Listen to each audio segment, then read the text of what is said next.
Since the dawn of time, things have happened. People have talked about those things. First with cave paintings, then with language, writing, and art. In our time, we use the internet. From the depths of nerddom come four guys who talk about things too. World-famous internet celebrity Justin L. The destroyer of BotCon, Bedbugs. A man who rejects the concept of catch and release, Justin Catfish. And the customizing powerhouse, Mako Aspire. This is Totally Knocked Off.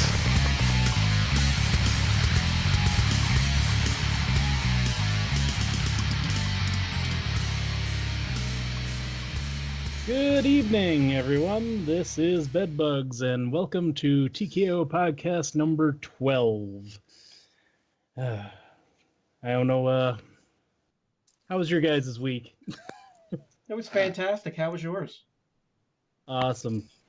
Okay, so we will start with introductions. And the first one I have on my screen is internet personality Justin Lynette. Hey, everybody. Hi. Today's been like an average-ass, mediocre week. Oh, well, that's sorry to hear that. Well, it's better than being bad. Right? Yeah, in your otherwise fucking fantastic life, going to fucking Busch Gardens on Friday night. Yeah. You do pretty live awesome. like the fucking Arthur lifestyle without all the millions. Yeah. Do whatever I want. I got no obligations once I'm off work. All right, and let's go to somebody that works all the time, Mr. Catfish. What up? That's it? That's all I got, man. It's been a rough day. Oh, God, dude, really? It's been a rough day. Oh, man. Okay, and then I have Mr. Mako Spire. How are y'all? I had just a fine day. Well, that's good. And then our special guest for this week, who's going to have a rather in-detailed discussion later on in the show, is Mr. Greg for Mercy himself. Dude, this shit sounds like fucking serial killers Uncut. I'm just saying, all y'all motherfuckers are like, yeah. Didn't abduct any kids today, but hey, tomorrow's a new morning. Yeah. We always do kind of start off kind of sluggish, and then I think we pick up probably about the third or fourth thing because we're already making fun of it. Yeah, it's just funny. Like Eric is so subdued. It's like, yeah. So on my list today is a blonde. We're taking cues from NPR. Yeah. We're trying to get that federal grant money. Hey, man, you gotta go before Congress like Mr. Rogers to get that money. Y'all ever seen that video? That shit's fucking powerful. Yeah. That shit made me cry. I was also drunk at like 5 a.m. That shit's powerful. It really is. If you haven't seen it, Google it. All right. Well, we will start out with what did you waste your money on this week? We'll start with you again, Justin Lynette. I got absolutely nothing. And that's hard for me to do. Is it because you're spending all your money at the amusement park? Yeah, I got diabetes from funnel cakes. Well, that's something.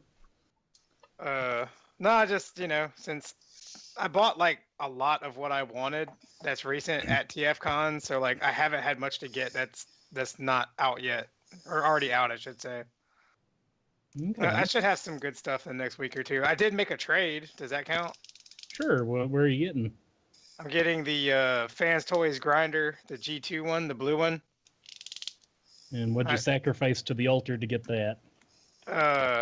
Combiner Wars Defensor, Skylinks, and the what's his name? Quick Switch, the one that came with the kit with the crappy Rodimus head. Okay. Did you send the other guys some? Yeah, did you send the other guy some money too, or? No, I also him off?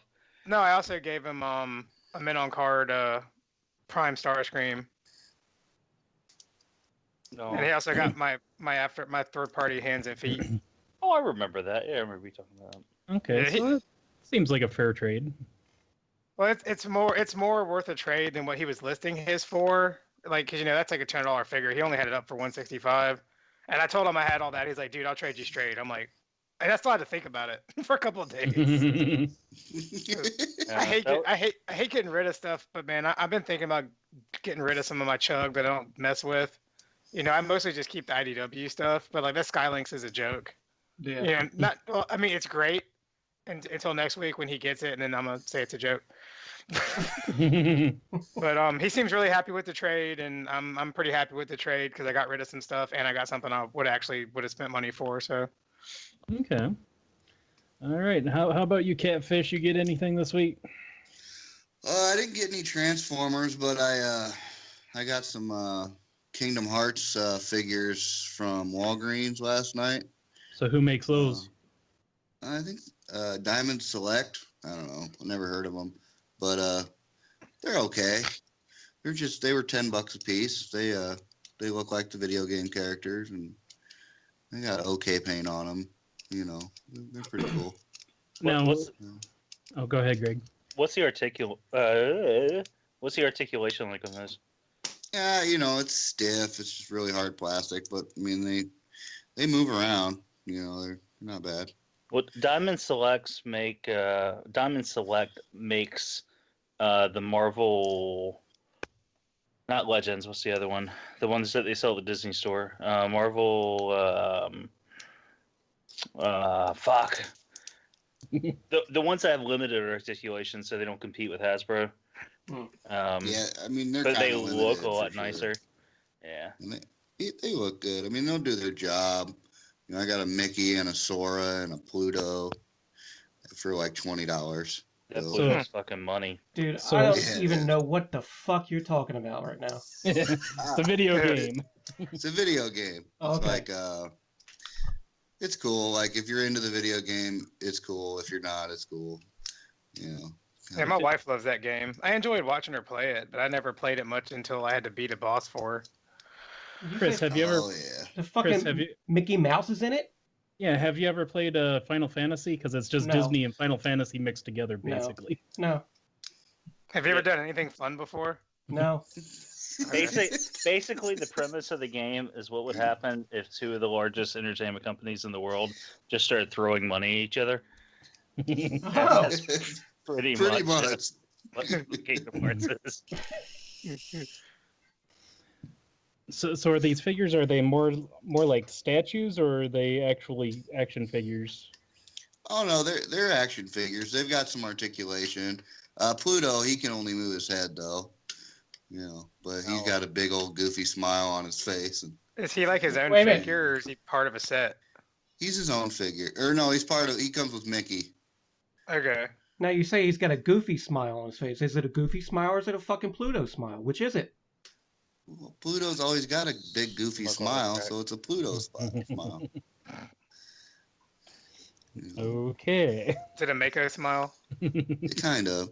And I pre-ordered Fans Toys Skids today. Sweet. Nice. So should have that coming in the mail. Nice. Yeah, I'm in on that too. That's gonna be awesome. Manolo hook you up on that or what? Yeah. No, I didn't fucking pre-order it. Fucking around. Waiting on some reviews. Yeah, just waiting for the reviewers to get it. Okay. How about you, Chris? What'd you get this week? I didn't get any robot shit, but when I went to take my daughter out present shopping for 2 birthday parties she was going to on Saturday, we went to Five Below. And Yes. I ran into the whole set of the original Ghostbusters figures. $5 a piece. So I got them. Nice. Well, that's a nice bargain right there. Yeah, and now they look very nice in front of the Ecto-1. You didn't get like 10 copies of Battleborn No. for the PS4? No. But that was it. Okay. And how about you, Greg? Get anything good this week? When does this podcast go up? Sunday. Okay, I'm gonna get a jump on Shattercast then. I got Omega. What's the fans' toys? Omega Gigantic. Terminus Gigantus. Gigantic Hawk. Oh yeah, now you remember what the fuck it's called. Eric, Jesus. I got Part B, and that thing is fucking insanely huge. I have Old Man Han Solo from the Black Series line, and he came with a free unmasked Kylo Ren that I didn't want, but the guy made me take it for free. Look I for that got in Greg's eBay store. I got Fans Toys Coot. I got the 3D printed symbol or Autobot symbol for aforementioned Fans Toys Omega. Mario Odyssey. All this is coming after, like, it's coming tomorrow, but I'm cheating here because this is like my one time on the show. Kit bought me the super cool Star-Lord hockey jersey, and it's like his shirt that he wore under his jacket, like the one that says like "Hell yeah" or whatever. And then yeah, it's pretty cool. It's good colors. It's two of my favorite colors, so it's pretty nice. And then I got one more thing. One more thing I got coming. It's not my penis.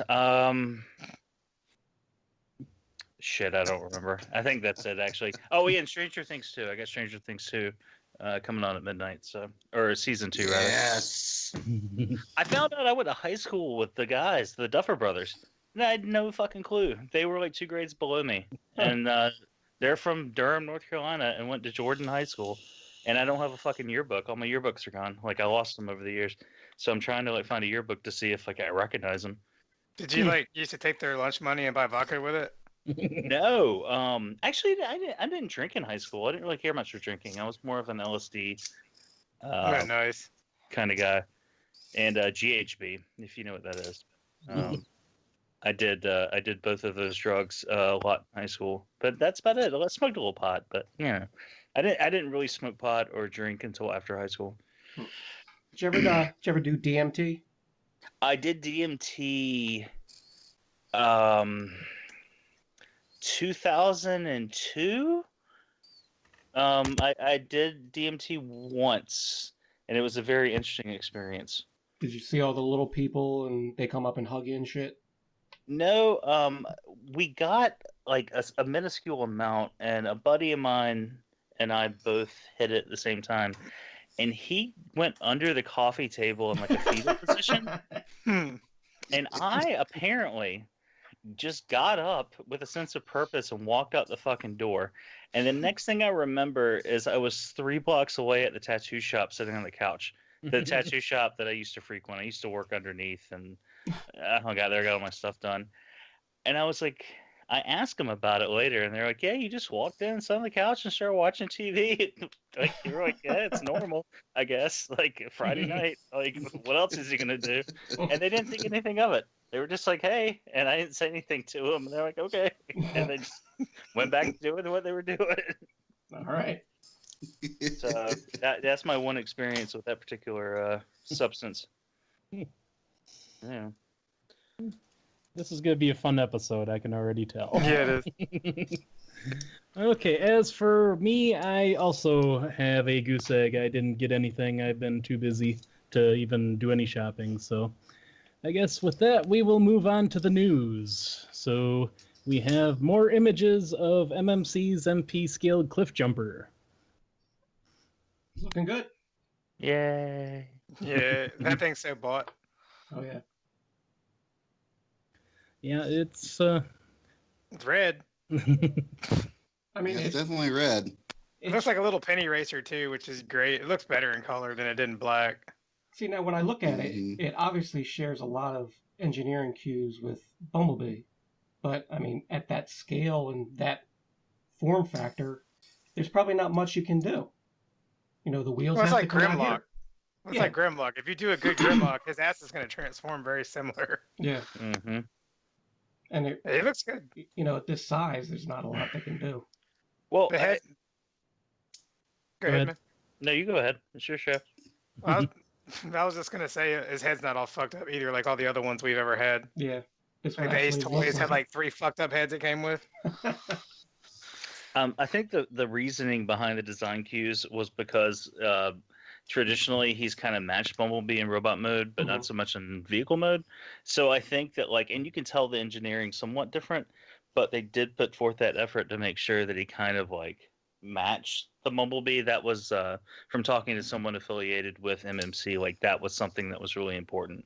Good. And then the alt mode, yeah, all the other versions that are coming out for the most part, I think are trying to do that, like that Porsche that he was based on, even though he was based on the Penny Racer, which was always a deal breaker for me. So hopefully this will come out pretty good.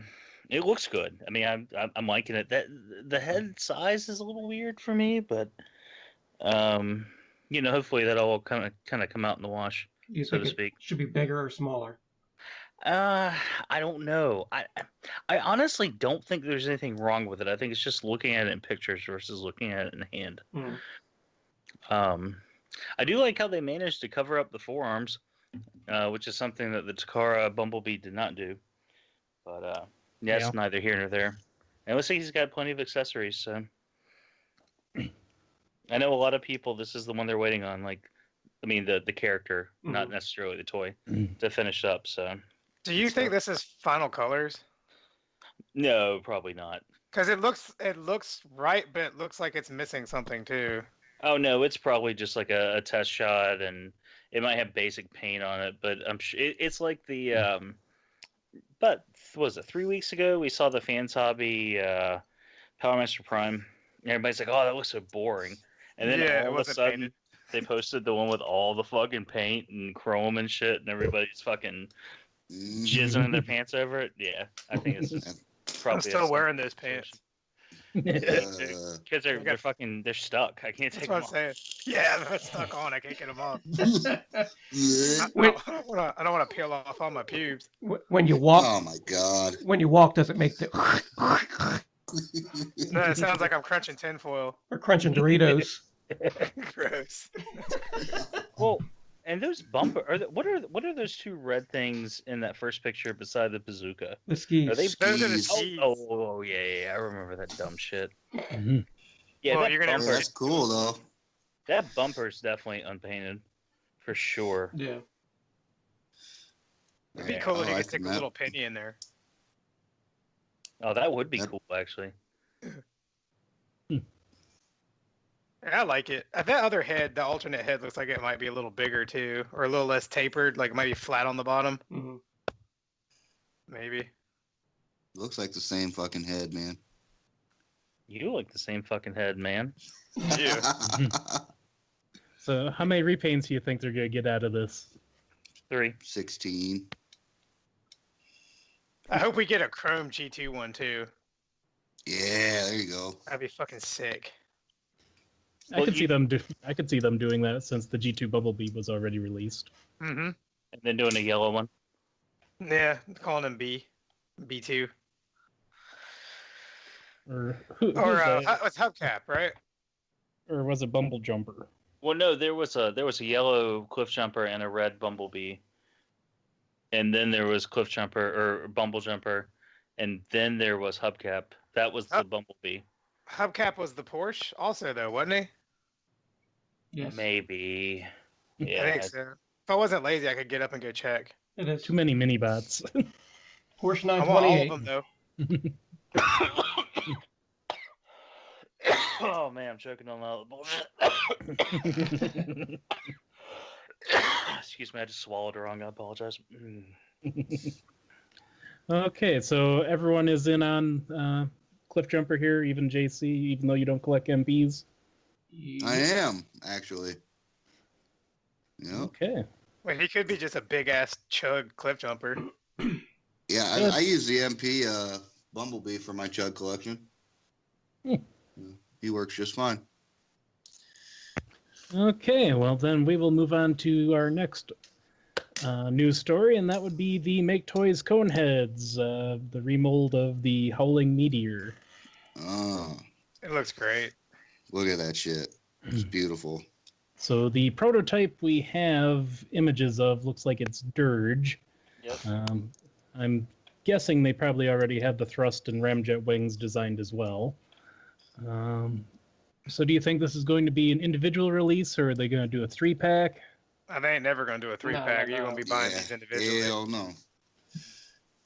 Get that Yeah, big You're box popping discount. $100 on each one of these. Oh And you're shit, getting rid of your. they're gonna be 120. Oh yeah. That cone's worth about $20. It's better than the Takara ones at whatever they fucking cost, $200 and some dollars. Yeah, that's not even a comparison, man.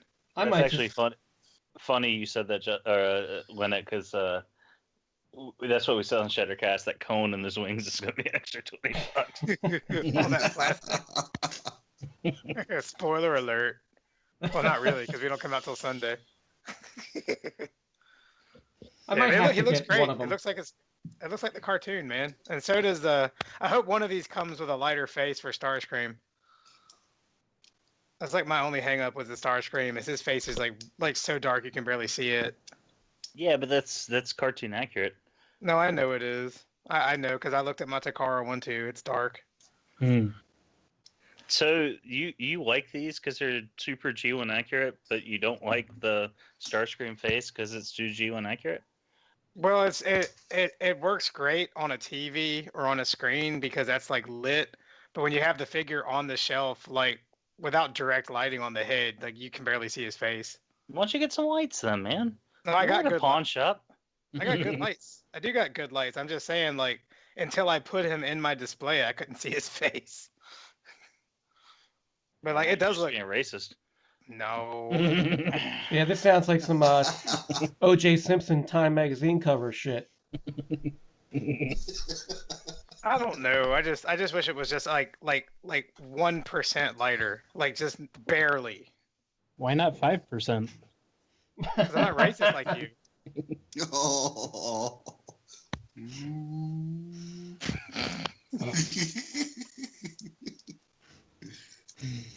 But I still don't know what Seekers I want in my masterpiece collection.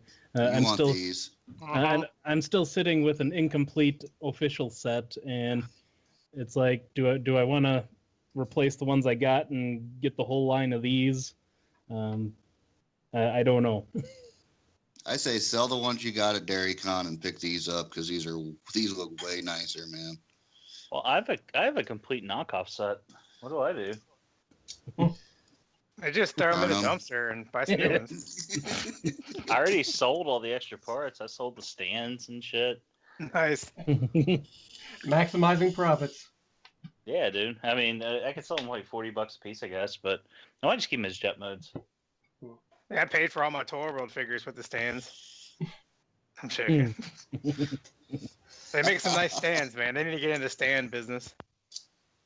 I'll probably end up getting one of these, just like I'll switch out maybe my thrust or something, depending upon which one of these looks the best. But I'm not going to go through and sell the other ones and get these. Fuck it. Now, in the prototype here, it looks like they kept the original Starscream null rays on there. So are they going to probably do the giant dildo type things that the Coneheads had instead of the null rays, or what? I bet you there'll be you'll have accessories with it where you can do that. Oh, we lost Greg. He'll be back. Sure, I say dildos and he ran away. Yeah, this is that part of the show. Oh, shit. Speaking of that part of the show, I have to add our second guest. Let me... Oh. Oh, yeah, our surprise guest. Well, hang on. Let's get Greg back in here, too. Yeah. Well, considering we've only lost Greg once, we're ahead of the curve compared to having Spiros last week. Yeah, for sure. Are you adding him back or what? I'm trying to. Do we edit this stuff out or does it stay on the show? Everything stays on, all lumps and bumps. I don't give, Nice. I don't give Damn a right. fuck. We'll do it live, damn it. That's right. We'll do it live!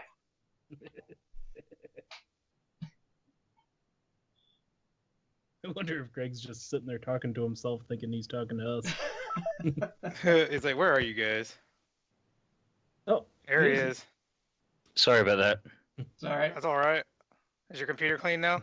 I don't know, man. You're the one that sold it to me. Oh, yeah. I don't remember putting that on there. Yeah. All right. I forgot I have your camera set to automatically turn on at 8:30 every night. That's fine. I covered the camera with a piece of tape. Jed, It's Jed, infrared. are I you can see your balls glowing. Jed? Are you with us? Apparently not. All Hey. right. Oh wait, there it is. No, yeah, that's Hey. not logo. Hey. Welcome to the show, Jed Vargo from Blackout and Shout podcast. Who is this? How'd you get my number? It was written on the side of a van. I told you guys to stop calling me. It said for a good time. I know it was when I was in college experimenting. So Oh, God. Well, you joined us just in the middle of our discussion on the new Make Toys cone heads. oh, okay. Have you seen them? Not personally up close or anything like that, but I have seen pictures of them. All right. Actually, can I butt in real quick? Sure. I don't appreciate your accusing tone there, Eric. About what? You were just like, have you seen them? I don't appreciate that to your guest. Well, take it up. rude. Take it up with Chris. He was the one who said it. Yeah. No, I was Was letting you take was the that ball. Chris? Yeah, it was me. Oh, come on. That's right. I man. had like my mic all set up. I had the headphones on. I was waiting for the call to come through the computer, and then I get it on my cell phone anyway. So It does that to me, too. I hate that shit, dude. I'm sitting there looking at my cell phone, and I'm in front of a rig with 2 screens. I'm like, I'm not using the phone. Yeah, you have to log out of the phone for that. I think Oh. it's an update. It sucks. Thanks for taking a break from, like, recording your 16-hour show to come on for a little bit, man. I know. We were on part 1 of 4 of the 16-hour show, so Oh, man. it's funny. We always get crap for that. We always, everyone would go says that we have a 4 or 5 hour podcast that it's just too long. It's too long. Well, But you, it's funny because you only do we it always every have- other week. yeah, well, exactly. So we asked people, oh, should we make it shorter? Should we make it like an hour or 2? They're like, no. They're like, the biggest thing is that everybody listens to it in the morning when they drive to work, so they get to listen to it all week. So it's like their whole weeks, Yeah, dude, my drive's only 30 minutes each way every day. Yeah, mine's like 10. I don't get a lot of time. You get a lot of time to listen to it while you're working, though. Yeah, kind of. Not this So, yeah. week. there's a lot of time there. So I guess if we've made it shorter, it would be less for them to listen to. So anyway, so back to Coneheads. So I have not seen the Coneheads. I have no inside connections. What were you guys talking about? The Make Toys Coneheads. It was like on Facebook a few days ago.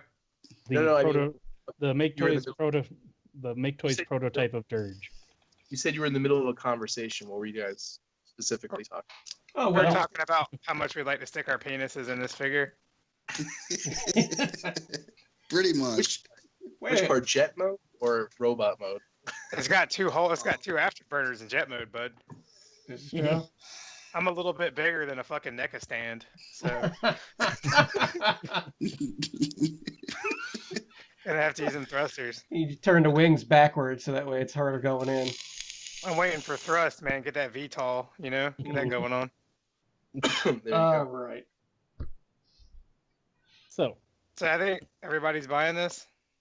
One of them. Not me. You don't buy anything good. I'll wait for the undersized knockoff. Ah. You No, think that's I'm coming? not buying the shit. Fuck, dude. They said it was coming a while ago, but I haven't seen that shit. Well, it's Make Toys. They're just gonna make it themselves. Well, I was fucking Wee Jank was supposed to make those fucking undersized Takara Seekers. Mhm. And I was gonna use those for my Chug collection, but haven't seen hide nor hair of them fuckers. You should start a support group. You sound so sad, so depressed. Yeah. Well, You can meet the same time that the fucking fans project Snarl lovers. Oh yeah. hey, I'm all in on that. I don't give a fuck. How long did that take to come out? When that was first showed as like a prototype, how long from that point till now has it been? 2 years, a little over 2 years. So, well, let's say 3 because they had a prototype at TFCon Charlotte, or they had images of it. So let's say 3. Which one are you talking about again? Snarl. Oh, that's not even out yet. No, but it will be out in February. Maybe. What if somebody photoshopped that picture and made a huge hoax? What if somebody did? I don't think they'd put it on. Who would do such a thing like that? It'd be I horrible. don't think they would have put it on pre-order today if that had been the case. I bet you I can find one at Ollie's. So you guys, back to the Conehead thing. Didn't you guys get the KOs of the Coneheads that came out like 4 or 5 months ago or something like that? Yeah, I got it. I don't have any cone heads. No. I know Mike and Levy got them a while ago, and they said they're actually built really, really well. Like they're better than the MP. actual ones. Yeah. They are. I have JC? I have the Takara Ramjet that I traded somebody for. That was the only way I was getting that. And the other 2 in the KO, the KOs are much better quality. Hey, JC, didn't you say you already had a bunch of little pointy hats that you put on yours to make cone heads? Yeah. Yeah. It works. Yeah, I got the same situation going on, Chris. I only have Ramjet as far as any of the MP Seekers, so I'm still hesitant on which way I want to go in proceeding there. Well, wait to see what happens with these. I'm sure they're going to be much better looking. It looks great, dude. Yeah. It's so smooth and cartoony. So do you guys watch Bobby Skullface's reviews? Who? Who? No. No. He made a comment about how it's not actually make toys, it's make toys. It is. Did you hear that? It is, right? Yeah. It is. I prefer makey toys. Makey toys? Yeah. Makey toys. Because they makey toys. That's a little racist, isn't it? No, it's makey, like makey toys. Like a I kid know, I would was say it. I was thinking to myself, should I start calling it make toys? But then I think everybody will look at me fucking stupid and they'll be like, what's wrong with you? Just be an American. It's fucking Bobby. make toys. Bobby's Yeah. just trolling. Just so you know. It's make toys. Like every time I say make toys, I'll just wave the American flag in front of people. Hey, what do you think the checks that they get from BBTS and Chosen Prime say? They say make toys. Not make toys with fucking accent marks and shit. So are you saying by cashing those checks, they're admitting that that is their real name? That's about the only thing they'll admit.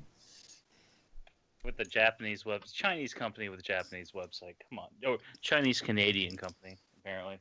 With a Japanese website. I mean, come on. How much less forthright can you be? I think mine says. I think one of mine says like Swiss made on the back of it. I think I dated a Chinese Canadian once. You don't remember? No. It was either that or Okay. she. You don't Or she was remember from if she was Chinese or Canadian? No, I think she was maybe from Thailand. I'm not sure. I don't know. It was a blurry night. Well, it's not dating if it was one night. Well, yeah. If Wait, she, That's just if she was from flash and dash. Thailand, if she was from Thailand, it may not have been a lady. Made it a lady That's boy. what I was thinking. I guess since you're late on, Jed, who'd you abduct this week?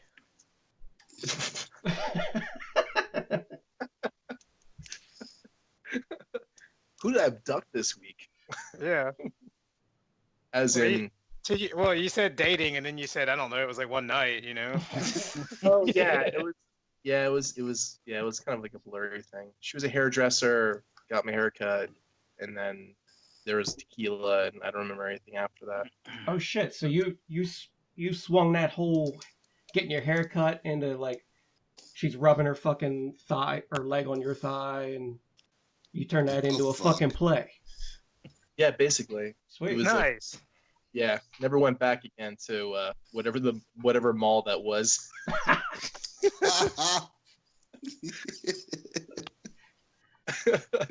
That's awesome. That's a pretty awesome hairdresser place. That's crazy. You know, I actually had an idea for a hairdresser for guys. Like, you know how they have the sport clips and all that fucking shit? Like, get chicks dressed up in lingerie. They're not gonna fuck you, you know, but they're cutting your hair in lingerie and tight, skimpy fucking shit. And, you know, we call it trim. Trim. Trademark, patent pending. Yes. So like a It's not a Hooters bad for idea. barbers, huh? That's pretty What if it good. was a topless joint? What if it was straight topless? Well, you run into city ordinances with that. Plus, That's fine. you're gonna get all those little bits of hair that are like needles in a girl's tits. That's fine. Yeah, but that's when the whole corner shower thing comes into play, where they have to go shower. Oh, shower shows. Yeah, after they're done cutting your hair, they have to go take a shower. I got one better for you. What about like a Popeyes that they cut your hair? Why You not? just cut your hair while you're eating the shrimp. Why not the Long So- John Silvers? Because I don't want to get hair in Long John Silver. I'm not stupid. There's a So place there's a place down in Philly, right off of Market Street. It's called the Lilas, Oh yeah. and during the week, it's a gentleman's club, and during the week, they have a buffet for lunch that you can go in there and get your $10 buffet, It's and then just technically, sit there. I'm sorry, it's technically a gentleman's club and steakhouse. Right, exactly. And then you get your $10 crap buffet so that you can watch like the third string strippers like try out stuff like that. Mm. Gross. What were you gonna say, Greg?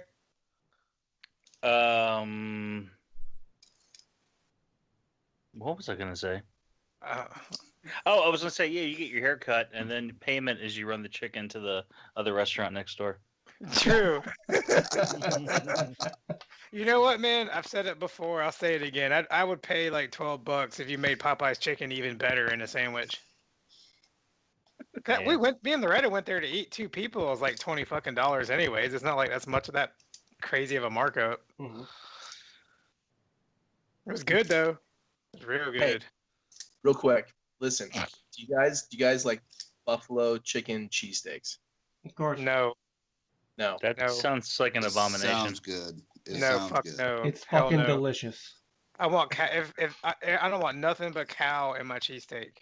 That's All right, it. so here we go. Ready? So buffalo chicken cheesesteak, right? Mm. And then you get the roll and you make it into garlic bread. Oh hell yeah. Yeah. As long as it's I already doesn't- got rolls from eating regular cheesesteaks. Look, you know, we're from this area, so we're a little blasé with the fucking whole cheesesteak thing, so we're looking to fucking get freaky. Do you guys have like legal marijuana at all No, where you guys live? Because it sounds like you might. it's not legal, but I have it. Yeah, it explains a whole lot actually. Yeah. So what do you guys prefer, cheese or cheese whiz? I prefer cheese. Yeah, Cheese Whiz is like plastic orange colored whatever oil, I guess, right? Mhm. Liquid polymer. Hey man, some people like knockoffs. That wasn't the question. Do you like cheese or cheese whiz? That's like the cheese KO of like cheese is the Cheese Whiz. But then again, like when I was younger, I used to like just like eat the whole can, like spray it in my mouth and like throw the crackers in afterwards. So Mm. Sounds good. I think we knew the answer to the question then. So yeah, now I'm more of a cheese connoisseur where I like American or Swiss. Swiss on a cheesesteak? that was the most unfortunate series of words. I'm a cheese connoisseur, like American. Yeah. Velveeta. I consider myself a beer snob. I like Busch, Pabst. A nice Cracker Miller Barrel. Some ham. Shotgun the PBR can. The only shotgunning my PBR cans are gonna get is if I fucking use them to shoot like birdies or whatever. Clay pigeons. So wait, before you guys go into any other subjects, I gotta know which one. And I was looking this up before, and I forget why, but which one of you guys has like the complete like mausoleum of like collectors items like in their basement, I guess, or their room of their house? Because I look at I think one of you guys has like this display cases like lit up and they're glass and they're all over the place. Who is that? That's me. Who's me? That would be Chris. Chris. Oh, okay. Wow. My hat's off to you, man. That's amazing. Thank you. And like I've seen Mike's collection, like pictures of it, and just all boxed, and then he's got the case, and it's like Jesus Christ. Yeah, Mike's thing is like he has. It's funny the way the pictures look, right? Because he has like a fisheye lens on a lot of the pictures, so it kind of does like wrap around. But he has like this in his basement. It's a small room, but it's just completely wall to wall like detolf, and like those small like lit up jewelry type of display cases and stuff. But Chris, man, you got like the whole row of like things, and you need like to have like the little benches here and there where you can sit like in like a gallery, I wish there was enough room. I mean, right in the middle of all that shit is where I sit and build my custom. So I'm constantly surrounded by it, which I enjoy it. That's amazing. How many cases do you have? I don't even know. I bought a couple of them and cut off the ends and put them together to make one bigger case. So there's probably about 10 to 12 detolfs there. You have more cases than I have Transformers, I think. Now, if you want to see some like a ridiculous fucking collection that looks awesome as shit, there's a guy in the groups called Sam Scott Roberts. Yeah, that shit makes me drool. Oh, his fucking collection is amazing. Is that the guy that actually has the benches in between the cases where you can sit down and just admire your collection? I think I saw a hot dog vendor working that shit, dude. He might. It's in a museum. It's like a whole man cave with the bar and fucking like 5 different screens, projection screen, all that shit. Yeah. Oh, wait, is that the guy with like the white walls and like he has the Millennium Falcon under glass and shit? It might be. Yeah, that dude's getting the Fans Toys skids for sure. Yeah, he is. I bet he buys one for each mode. That wasn't one of you guys, was it? I could totally see you guys doing that. Doing what? Making the whole skids Fans Toys. Oh hell no, dude! I can't wait for that shit, dude. I don't know who did that. What do you mean somebody did? And then nobody did it. Yeah, dude, that's Fans Toys. They're at least 3 or 4 months behind on projects. Like that's just a thing they're trying to throw out there. They probably did Photoshop that dude's custom, actually, to be honest with you, just to have like an image out there. Does that mean that Takara is getting ready to announce theirs? Yeah, Fans Toys is. I mean, shit. When did we see Omega Supreme? Like 4 years ago, and that shit just finally came out. This is true. And then Coot came out like a week later. Couldn't even combine shipping. They're like, fuck you. Well, next week we'll see Hoodlum and fucking RC, but they'll be a day apart. Well, wasn't that their kind of operating procedures when the Blitzwing started coming out, and then they teased their Blitzwing, and we still haven't seen that one finished yet? Yeah, one of those Chinese sellers said the Blitzwing was going to be out third quarter of 3 months ago. And we still ain't seen that shit. Rub-a-dub or whatever said that, I think he listed on his sales post that it was like into September or something. And what is it now? October, almost November? Maybe they meant next year. 2039. That's what they need to start doing is start putting out their like release dates just a day. Like, don't put the year. Fucking Jason X is going to be delivering that shit. All right, well, let's get on to the next item in the news. All right, what do we got? So we have Unique Toys, Age of Extinction, Optimus Prime. No. Nah. Yeah, boy. Oh, I man. need this shit in my life. This thing was cool. It's clean, but it's not for me. I already got my Masterpiece Prime. You got this one. Yeah, that's funny. People, Matt and Robert were saying that on Shattercast a few days ago, and it's like, but this is a completely different Prime. Like this is the different version Prime. So I don't understand why why you have to only have one. Like this one's fucking cool. I mean, this one looks fucking cool. It's not for me, like I said. But if it's anything like their lockdown, like the engineering on this thing is gonna be fucking insane. Well, didn't he look like this in movie 4? Movie 4. 4 and Yeah, 5, basically. Age of Extinction and Last Night. Yeah. And he's going and he's going with the Blackout or Lockdown, not Blackout, Lockdown. Sorry, I was thinking about Toy or Zeta Toys. Yes. He's gonna go good with the Lockdown, which I could see you buying them too to have that set, because the NPM figures are all like movie 1 figures basically. I could see me buying that set too. That's why I sold my Bumblebee and my Kara, because that was a rabbit hole I was not gonna go down. Well, did you make at least some movies I didn't like? Did you sell them for like and make $10, like even though they were used? 5%. Nice. It's not bad on a used figure. It's the Sullivan approach. The Sullivan approach. Is that what we're calling it? Oh boy. I might buy this I might buy this depending on how much it costs and if I get that Lockdown and I like it. Dude, I'll pay up to $150 for this thing. What the Damn, fuck? don't give them any ideas. I'm telling you, man, I love them movies, boy. All right. I'm buying all that shit. I don't care. You see how on his back it looks like a really pissed off face? Yeah. It looks like a pissed off samurai. Kind of looks like Darth Vader a little bit, you know?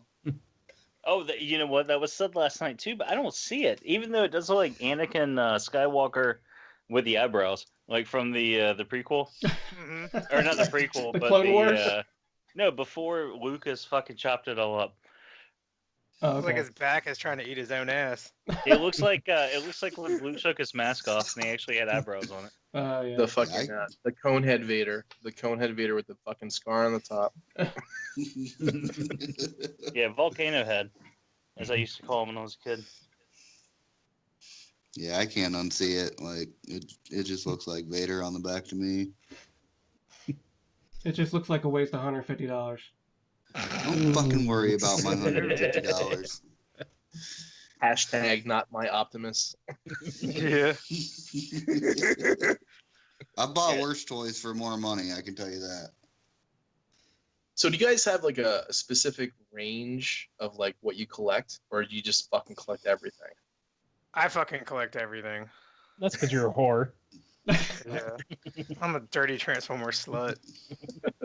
But you have a specialized G1 collection. Yeah, I love G1, dude. Yeah. I mostly stick to third-party classic scale and like MP stuff. I do the Beast Wars and movie stuff. And I got some like MP stuff running around, but mostly classic scale, like MMC scale, classic shit. You know, reformatted. And I'm all over the place. Chris collects mostly knockoffs. Yes, it's true. Yes, it's true. I personally try to do season 1, 2, 3, G1 stuff from the movie, like the movie, not the movie, not the movie. I do have a couple of like odds and ends, like those Fans Hobby monster bots that kind of don't like. I go on these tears where I'll like get like something like Japanesey, and then I'm like, I don't have a place for this, or I'll get like movie masterpiece. I'm like, no, I'm not gonna do this. I got a couple of the Beast Wars masterpieces I'm thinking about getting rid of, but I generally stick to American G1 because that's what I grew up on. Mm-hmm. Man, I love that. Double And Star class I Wars. got. Did you guys see the? Did you guys see that Iron Warrior Pioneer Optimus? What? What are you talking about? No. No, what was No. that? breaking news.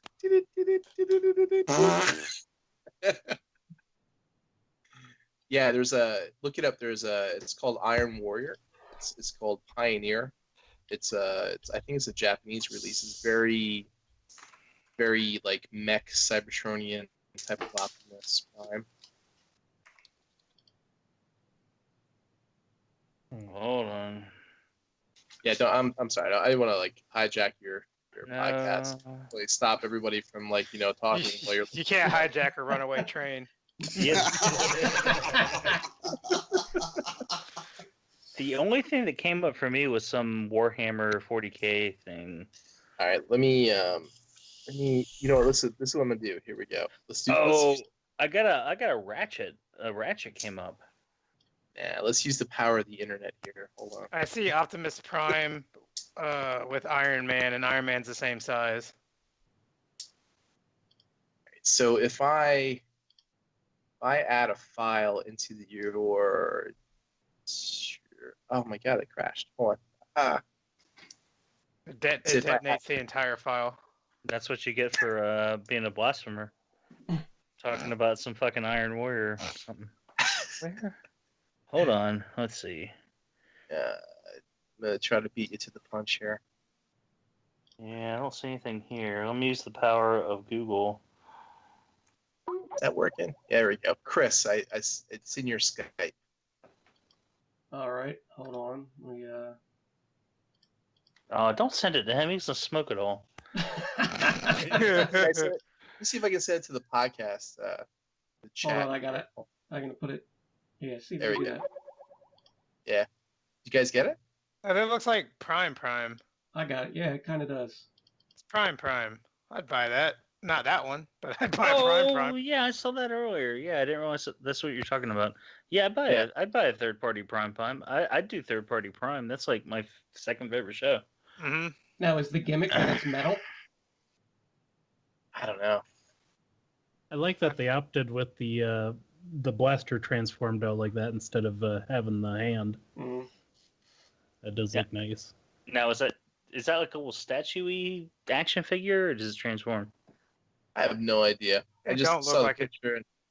Yeah, it don't look transforms at all. Don't look like it can. I think it'd be interesting on your podcast and throw some crazy news at you. Nice. Good. And we swatted the fuck down. Hey, just for the record, this isn't my podcast. I'm a guest too, and I ain't doing shit extra for these guys. Nice. So don't overexert yourself there, Jed. Yeah, you're a guest, not an intern. But thank you. All right. So, anyway, back to this first Optimus that we were talking about. JC is in on this. I'm probably thinking about getting it. Anyone else? It depends on how much it costs and how desperate I am for Transformers when it comes out. That's a good answer, actually. I like that. If it's $20 and I'm hard up, then I'm in on exactly 1.5 of these. I am the opinion that there's way too many Optimus Primes out there, so I refuse to buy it anymore. Okay. All right. I'm in the minority, I guess. No, well, You just pissed Eric off. He's gonna make some shitty memes about you. He's going to cut you out of the show. Don't talk about my Prime. Well, if you're tired of talking about Optimus, let's move on to the next item in the news then. So we have a G Creations IDW Prowl. Yay. Does it come with a table? Probably not. Then I am not in. I don't think I'm getting any of the G Creation stuff. So what's the deal with the shins there? It almost looks like it's like die-cast. It is die-cast. Yeah, it's Just unpainted not die-cast. painted yet. It's so he can kick the table over. Okay, I'm seeing a correlation I haven't seen before. Between this and MMC Springer showing the diecast, not painting it. Is that a correlation? Are they, same factory, same company? What? No, I think they're just doing it to show off the diecast content because that's what people care about now. Because diecast is super fucking important again after 25 years. Because it gives people that overpay on third-party toys a sense of value. Because it's got a little ingot in it. They feel like they got something for their money. It's where you associate value to weight. Like the heavier it is, the higher quality it must be. That's why I'm so fucking awesome. But what's the truth about that, Greg? I know you know. It doesn't really fucking matter in the long run. Isn't diecast cheaper than plastic? Well, let's look at a social experiment that was done about 6 years ago called Fans Project Springer. That thing's a floppy fucking mess now because it was like 60% diecast and there was no thought put into it. And like that's what happens over time. I don't mind a little diecast like in the feet to weigh something down. Like it don't bother me, but the whole figure doesn't need to be diecast or anything like that. Well, let's look at the toy that I have in my hand right now. Well, you can't look at it. I can't see it. I have GX9 Power Glide, and he has diecast forearms. It's like half I didn't even notice that. Or diecast, yeah. It's so fucking weird. It's just to have diecast in it. Maybe it's so he doesn't break his hand on his dick. Maybe. So, and yeah. like Omega Supreme has diecast knee joints, which I guess kind of makes sense because of all the strain. But I don't know, like diecast gets used fucking willy-nilly and like way too much. And people have become accustomed to it. And like if a toy does not have the extra diecast, it gets deemed as it's a little under quality. It's a little cheap feeling. No, like the only, weigh 30 pounds. The only thing I could think of with this, like with this prowl, is if he's back heavy and that diecast being on the front of the legs helps hold him up. Right. You know, that might be something to do with it, but because he got that big ass rocket pack and all that. Yeah, I could totally understand that where they take advantage of having strategically placed extra weight to help balance it. I think that's originally what it was used for and stuff like this. And then it became just like the heavier the figure is, the more you can charge for it. Is it the same mentality that like people want like rubber tires instead of like same idea? I hate rubber tires. They're so stupid because they start to crack eventually, and then it looks like garbage. I'd much rather just have plastic ones. Did you guys learn nothing from 2000 to 2010? Like rubber tires are garbage. It's actually not rubber, by the way. It's a plasticized plastic. I know that doesn't make sense, but it does if you look at it from a chemical level. It's just like all those people that are going to be ordering that Encore release of the Robots in Disguise Omega Prime. Those tires are going to be cracked in the next 5-10 years. I don't think they have rubber tires on that, do they? Because they replaced the chrome with paint. Because that chrome was always like flaking off. So they replaced it with paint. Here. No, I mean he's saying the Encore. Oh, I've got the originals and they aren't cracked at all. They were great. Mine are. Doesn't that follow the whole diecast, mentality? Then they think that, from a certain point of view, like just because toys were made shitty, that it lacked diecast, so that therefore no diecast means it's a shitty fucking toy. And if you throw diecast in, it's still a shitty toy, but it's just like, oh, the diecast equals quality, right?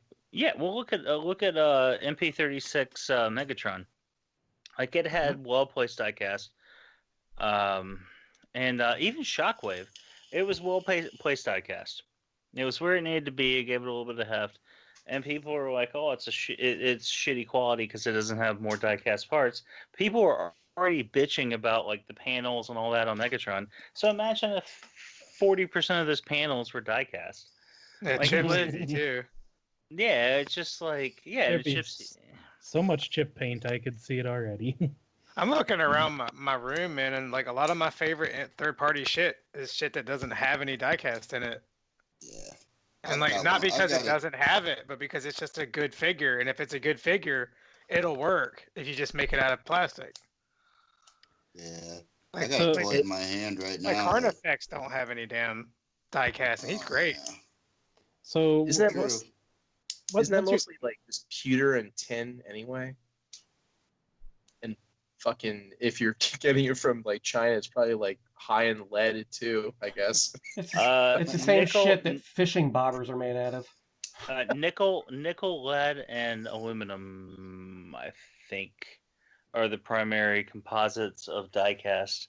And tooth fillings. Oh, I posted something about this. Hold on a second. I posted something about it. I did find out that die-cast is cheaper to produce, but the molds are more expensive because they have to be a heavy-duty mold to handle the metal. But once you pay for the mold, it's cheaper to produce die-cast.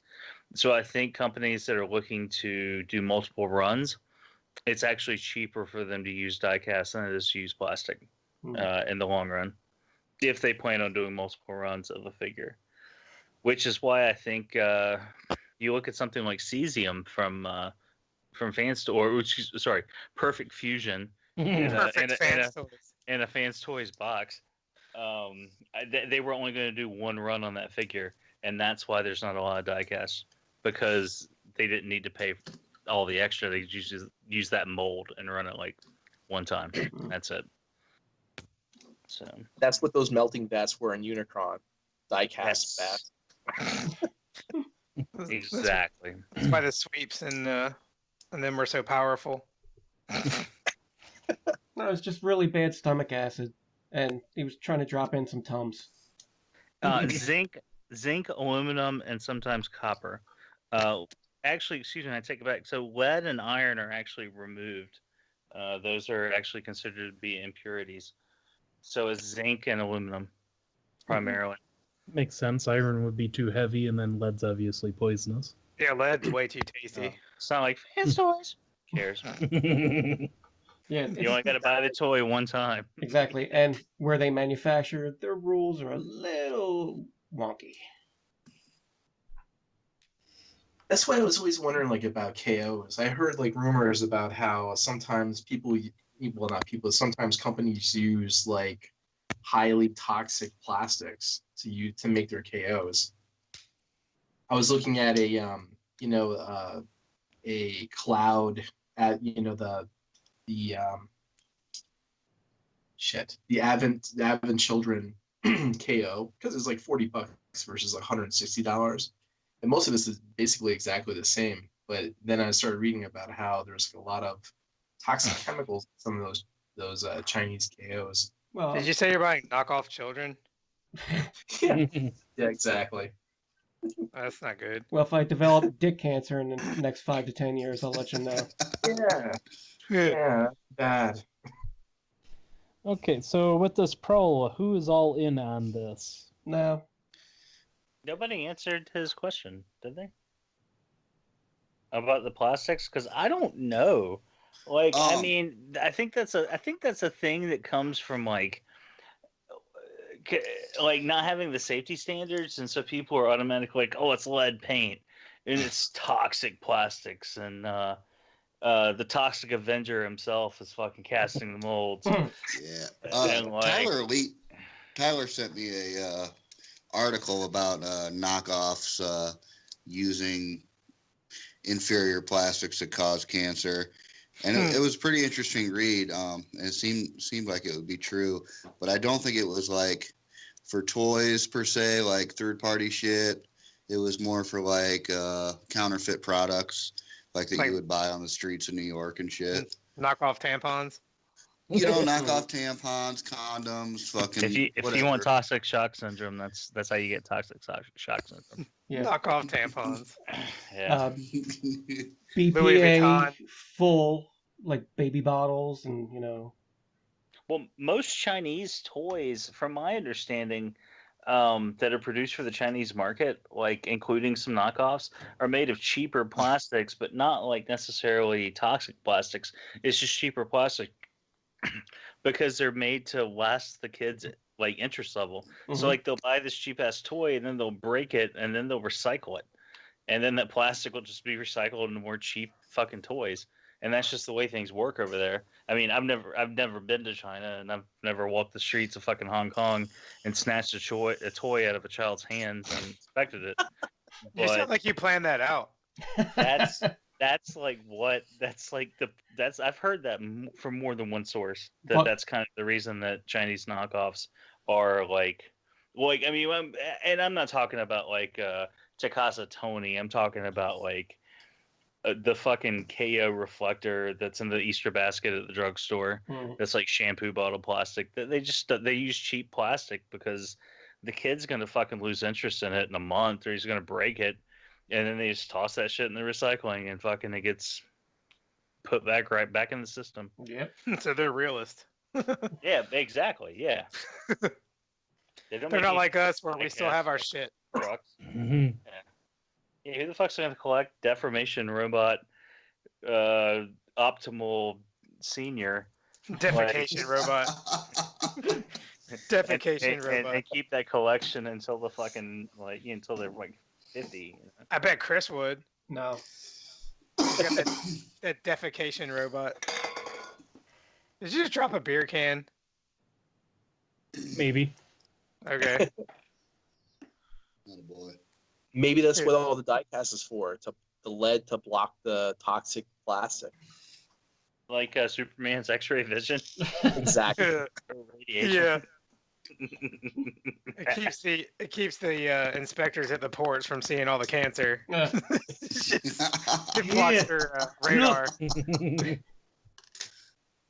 I gotta make sure I get my MP asbestos, next month. Asbestatron. So Fans Toys has it backwards. They're putting lead paint over the die-cast. They should put the die-cast with lead paint.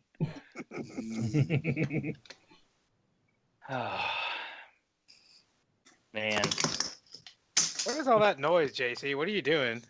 Are you reloading a fucking gun? No, it's fucking Leonidas fell down again. Oh man, I'll give you $35 for that motherfucker.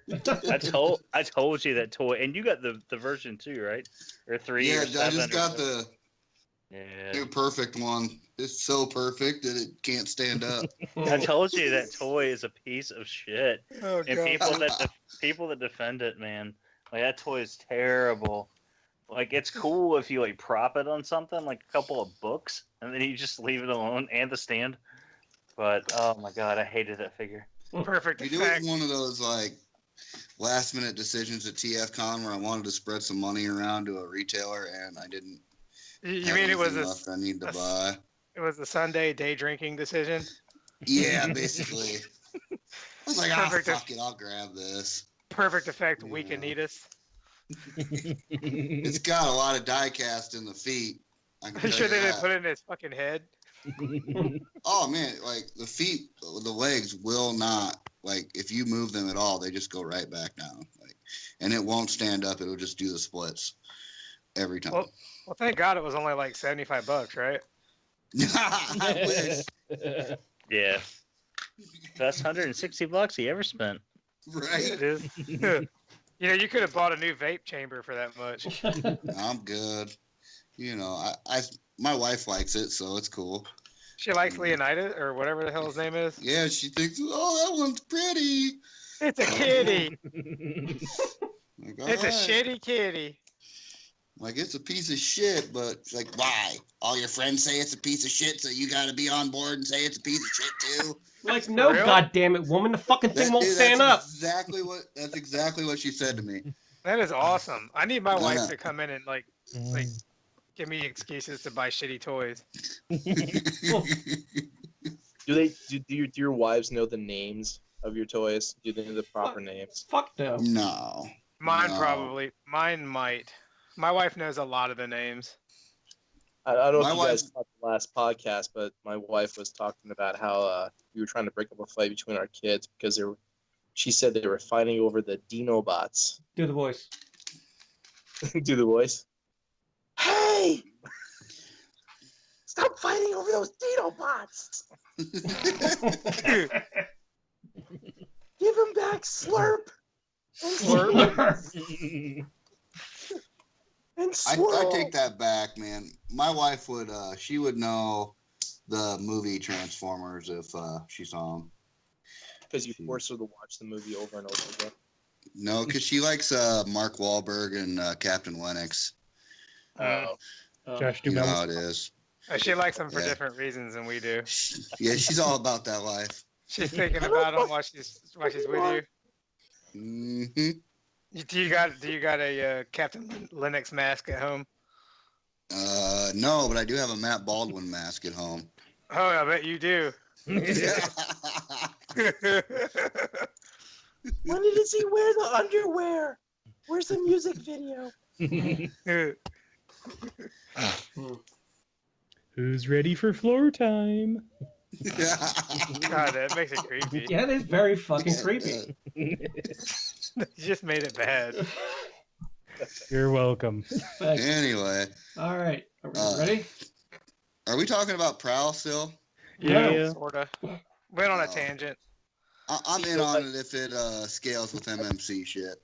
I'll buy it if it's less than $50. Which it won't be. I sucked you guys into the whole Blackout and Shout tangent. You know, before you know it, your podcast is going to be 6 hours long.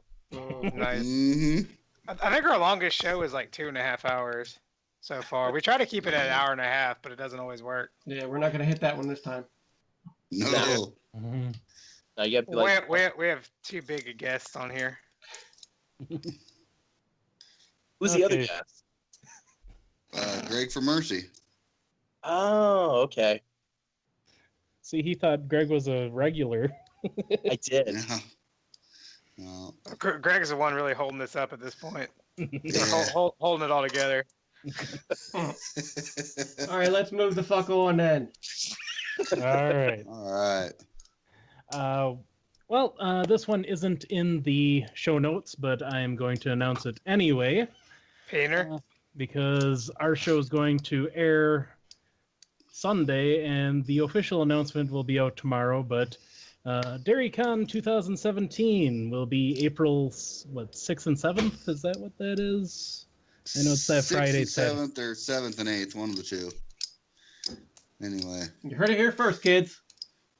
Yeah, 6th and 7th. So I'll be looking forward to that. I know JC will be coming up. We're still trying to get some of the rest of the crew here to make their way up to God's country and check out our little convention. See, that's part of the problem. You ain't going to get me anywhere called God's country.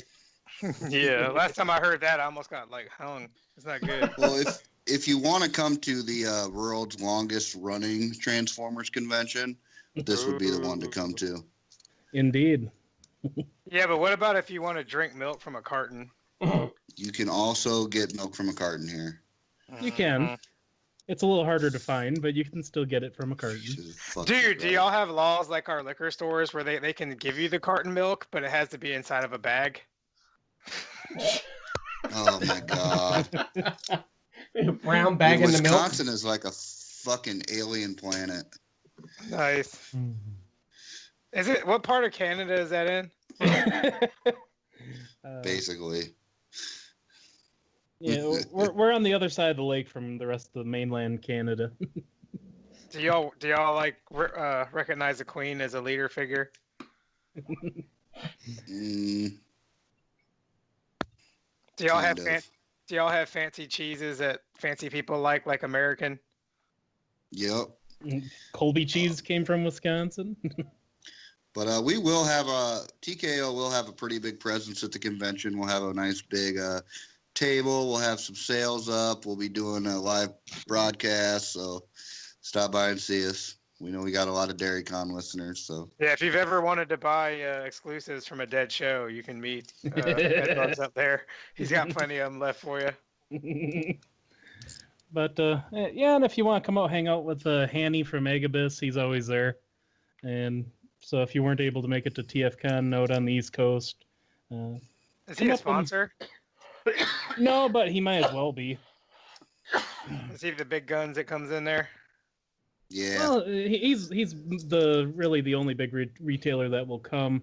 I mean, TF Sources showed up once or twice, but I mean, it's not like we're gonna make them spend $30,000 to throw up a giant box in the middle of the dealer room and say presented by Agabus. You know, that's a good idea.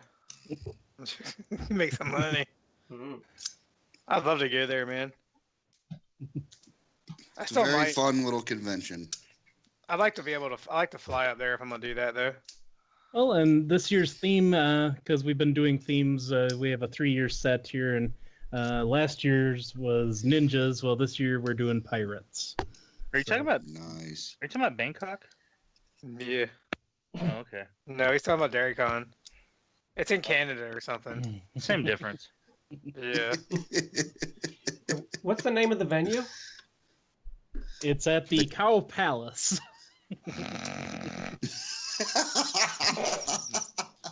Is that a strip club? No. Hey, you know what? It's actually a pretty nice space, and it doesn't stink in there. So It's because it's outside. no, it's not. It's like it's in the fairgrounds. It doesn't stink if you're used to the smell. Yeah. Like, I mean, you can have some real stinky fatties in there, and you won't notice it. It's Nice. so wide open. Is it because you don't shower for a week before you go? You did well in there. Is that what you're saying? I did pretty well last year. Yeah, I sold everything I brought, and I didn't get sick. On from the stink. stinky. I meant on the sneaky fatty front. I'm not stinky fatty. You Not need to bring quite them there some yet. whoosh. Yeah. You bring them some whoosh. I was close. I was sitting right next to him the whole time at DairyCon, so he probably built up an immunity to stinky fatties because of that. I do, and I stayed with you at TFCon, so it doesn't bother me no more. Do you still smell? Do you still smell like ginger rape? Poor Tyler. Okay, well, that's gonna wrap up the news. We're gonna move on to our custom spotlight, and this is one big wow. So this is an Arc diorama playset chug scale Damn. by Khalid McBain. And wow. I think it's fucking huge. Yeah, this is. Fucking badass. I saw this a couple years ago, so now the pictures are just making the rounds again. But yeah, it's impressive as hell. Like, you know, where did the drawing come from of the arc to let you know what goes where, what section does this, you know? Do they have a technical drawing of that somewhere? I don't know. I think it's just all No, man. artist interpretation. You didn't buy the Hayes manual for the arc? Yeah, I do need to know how to gap the spark plugs on this fucker. Yeah. Can you make me one of these, Chris? No. Send it to me. No. He already said no. He didn't even think about it. No, fuck no. This Fuck this you. is best left to Steve Sidella. I'll give you $35. I bet Steve could make it, though. I Oh, bet he sure. could. Justin, I bet- check your chat again. Check your chat again real quick. All right. I found something better. Hold on, I just gotta download it. Oh, I keep opening it in a new tab, not downloading it. Hold on. There we go. Everybody's in stitches.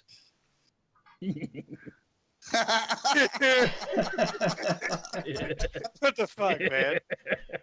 Oh shit! There's only one thing you could have done that on that would have been funnier.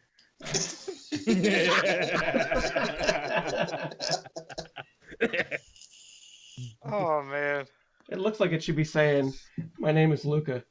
I Is live that on the from, second like- floor." Is that like from Take Your Kids to Work Day or something? I don't know. I just Googled this shit. I Googled thumb with the face. Or I Googled toe with the face, but that came up, so. Oh, Maybe that's a really fucked up toe. Oh man! Oh shit! One thing that always bothered me about the arc is, like, in the original episode when it was launching straight up like a space shuttle, it's like, how do you think all the crew inside were, like, positioned to actually be able to not be jumbled around and shit?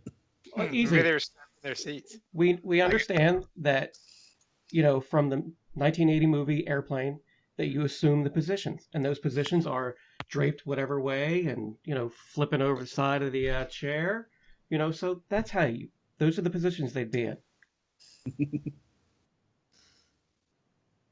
Yeah, I'm sure they were just sitting back, in the chair.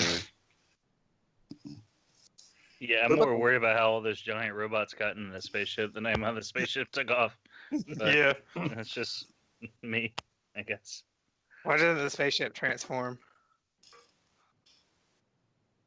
Wait, It what? does. Didn't it? It animated, it did. Man. Yeah. That's what Mhm. Omega Supreme, bud. I was like, why didn't they ride Omega Supreme all the way to Earth? Like He was sitting in a corner cowboy? sulking. Yeah. He was upset. How much Yeah, this time? is awesome.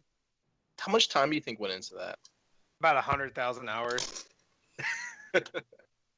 I'm sure at least, a couple hundred hours, if not more. Yeah.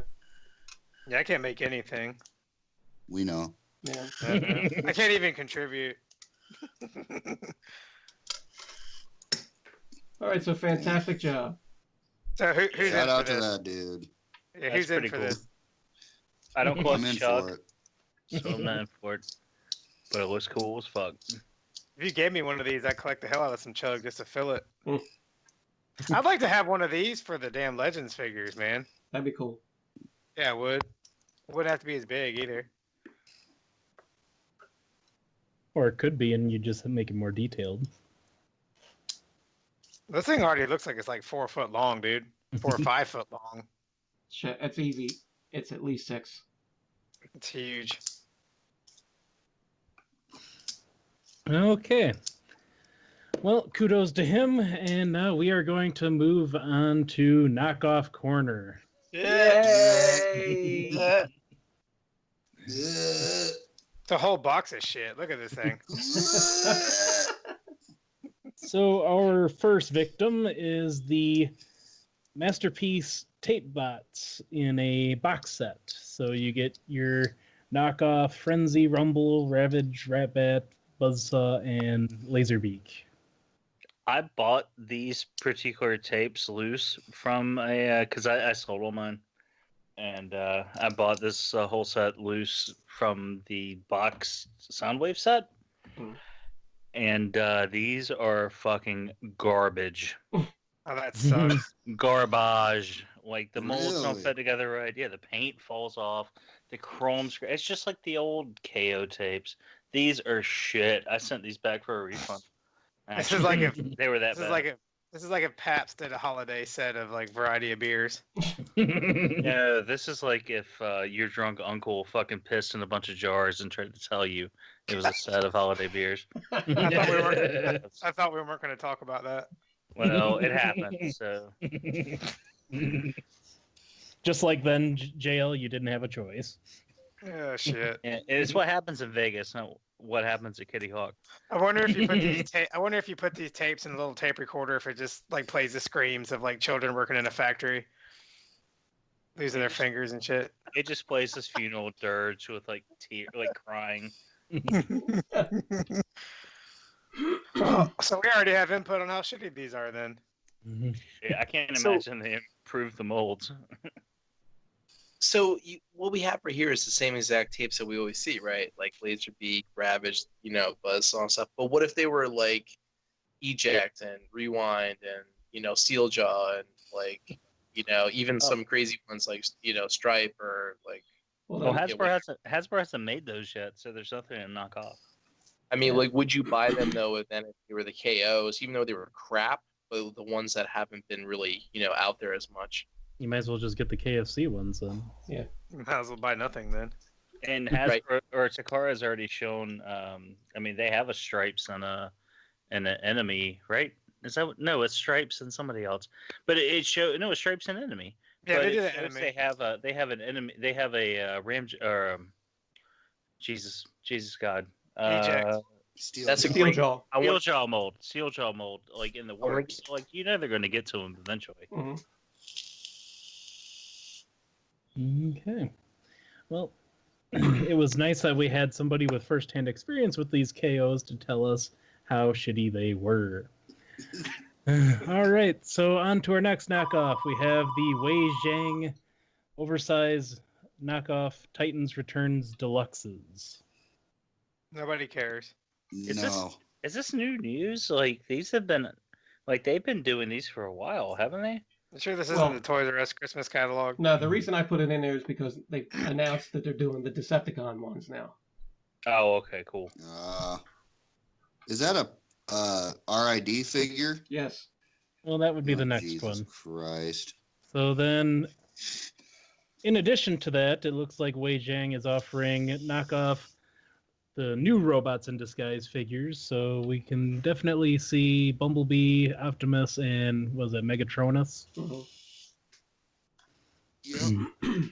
They all look like shit. Yep. Well, the Hasbro like shit, so Right. Yeah. It's just bigger shit. They put the red in RID. I can't believe they have a catalog. That just seems super fucking brazen to me. I bet over Raven. there. I bet over there you pick that shit up next to the real estate magazines in the gas station. The little YJ catalog. No, dude. You check your fucking mail on a Tuesday and like you've got like a bunch of flyers and a Wei-Jing catalog. Got a bunch of coupons for a restaurant that's not in town and a fucking YJ catalog. And like you tell the mailman, you're like, I don't want this stuff. It's like I have to deliver it. Tuesday and Thursday. Tuesday and Thursday is Wei-Jing catalog day. Yay. It's right next to the penny pincher at the gas station. Yeah. Maybe they have a Wajang wish book. Oh god. Every once in a while, you get that big catalog from oh shit, what is it called? Wajing Hut, and you're guaranteed up to $800 store credit when you apply. Oh god, dude. What's the one on the plane? Sky Wajing, and that's where yeah. you can get $1,000 in store credit at 49% interest. I mean Skyjang. And don't they sell the higher end knockoffs from the sharper Wajang? Yeah. Wait, no, Skyjang is that the company that's making the aerial bots, right? Yeah. No, that's Skyjang. that's Jujang or Jujitsu, whatever the fuck it is. Did you I what? thought that was Make Toys. Comes with the augmented reality, you know. Well, in the catalog here, it says flexible joints, exquisite model. Yes. That's awesome English. Do you know what's sad is that probably there's some kids somewhere like in China or like North Korea that go, I wish I could have that catalog. That's my Christmas catalog. That I can... I just wish we could have freedom. Dude, I got That's what he the should be saying. That's on the Toys. last page. Freedom's on the last page. I got the Toys R Us catalog yesterday, and I wish I got in the Wei-Jing catalog. Yeah, I got the same catalog, dude. It sucks. Yeah. I heard about that. I saw it on the counter. I haven't taken a look at it yet. It's full of disappointment. I'm sure it always Yeah. is. Bunch of garbage. It's like they're not even trying to sell Transformers in that. It's full I of wish I could pay somebody to send me vintage copies of the Sears catalog back in the day. You can find them online. Nah, but I want a subscription. You want Well- the actual book. Yeah. The thing that gets me about the Toys R Us catalog is there's more pages of video games and electronics than anything else, and then you get that 20% off gift coupon, and it's not eligible Yeah, it's for use with Transformer or electronics. Yeah, so I can't even get a PlayStation. But I'm not gonna give you a coupon for what's killing the toy industry. Do you guys remember the Best store? Oh yeah. Yeah. Those were the best catalogs too, because they were always like all toy front. It was like everything toys, and then like have the bullshit crap antique shit at the end of it. Mhm. You mean KB Toys? No, there was a a store That's called probably That's Best. the best store. Oh, Yeah. that was the best store when I was a kid. I remember, man. Man, I couldn't wait for Christmas, man. I was getting a GoBot, and Mama was getting some Cubert Zirconia. It was like the precursors to like, you know, having like a catalog thing, because you would not actually get the stuff at the store. You'd get a little ticket, write down the number, give it to the salesperson, and then they would give it, you know, they'd order it in, and then you'd walk out to the register, and they would like pull it out like in a airport conveyor belt. Yeah, and they yeah, would have, yeah. like, all there. Yeah, I don't know about any of that shit, but that sounds awesome. Yeah, we had that best products down here too. It sounds Yes. like Brendels. What? Brendels? Did you guys have Brendels? Mm-mm. Nah. Oh, you didn't. You had Brendels, Justin. They had it was Brendels, and the apostrophe was the diamond. I know Nah, you. we didn't. That was some North Carolina shit. No, remember I grew up in Virginia in Tidewater. They probably had it there too. We had Best, we had Zares, we had Ames. We had all kinds of that shit. We had Roses back when Roses wasn't like a retarded Big Lots. Well, Brendels was around Roses. That was at like the same time, and I they don't were remember. they were legit. They were like a legit department store. Like I they don't were remember. I mean, they were like a Roses. I mean, they were a lot like a Roses, like the same like kind of format. Any of you guys still have Roses near you? The only one I know of is down near Ocean City, Maryland. Oh, you mean Yeah. Dollar Tree? No, we have Roses. There's still Roses down here. You mean Dollar Tree? I wish it was Dollar Tree. Like Roses used to be the place, man, where you get the new shit, the new toys and all that. Now Roses, like I said, is like it's like a bankrupt freaking Big Lots. Dude, the last time I went to Roses, they had those Family Dollar exclusive Legends cards, and then they had Roses stickers over the Family Dollar sticker. Dude, the last time I went to Roses, I found a Sylvester Stallone Rocky figure in a wrestler's pack, and he had about 47 chromosomes. Yeah. Yeah, Roses went downhill quick. Roses was a respectable store. Yeah, it was. It was like Walmart back in the day. Yeah, it was like a Kmart. Well, it was more like a Kmart, but yeah, it was respectable back then. They had the new toys. I remember like a few years ago, I wish I had bought them, but they had like those Thundercat figures that ended up not catching on that were real good. Yeah. And then like I didn't buy any of them for like $5 a piece, and like now I wish I had them. Oh, that reminds me, I gotta get a Five Below and get those Ghostbusters. Hell yeah. Did you guys have a Kiddie City? Oh yeah. What? Kiddie City. I wasn't allowed within 100 yards of. I'm sorry, man. None of us have ever been in Hollywood. Yeah. Hey, You little talking girl. about the Weinstein Bears? No, Kiddie City was a store. It was like in a competition against Toys R Us. They had the kangaroos instead of the giraffes. Yeah. Did they lose because nobody would let their kids go there? I'm looking that shit up right now. Because Yeah, dude. It's I Lionel believe it. Kiddie Oh. City. Yeah. Kitty City. Oh my gosh. Yo, if I Google that shit, am I gonna get flagged by the government? Yes. You're already Oh. flagged. Oh, here, let me read this. Let me read it. Oh, When you're God. searching for something for your little girls or boys, and you're finding high prices but not finding toys, this sounds like something Chris would mutter on his boat. No, that's just what I would mutter as I'm killing them. And you're sad and you're blue, and you're tired of running around, let Lionel, Kiddie City Playworld, turn that frown upside down. Upside down! They got selection. Upside down! Low prices too. Lionel, Kiddie City Playworld, makes it easy for you. Oh my God, dude. Is that how it And went? Is that close? The TV commercials would have like the frown, right? And then the kangaroo would jump on the frown and turn it upside down. Yeah, it would flip. Yeah. Yep. Oh, thank Oh, God we okay. didn't have these. We had like Toy Castle and shit. We didn't have no Kitty City. Hold on. Let's see what we got. Here.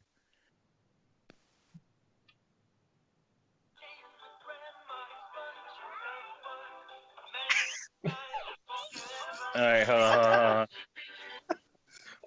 That's Pedophile Emporium, I think you were playing. Oh God.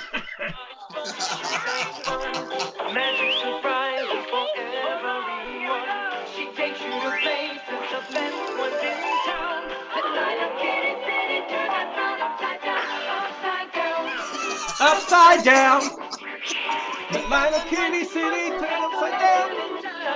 The place that makes faces smile all around. The light of Kiddie City, turn that frown upside down.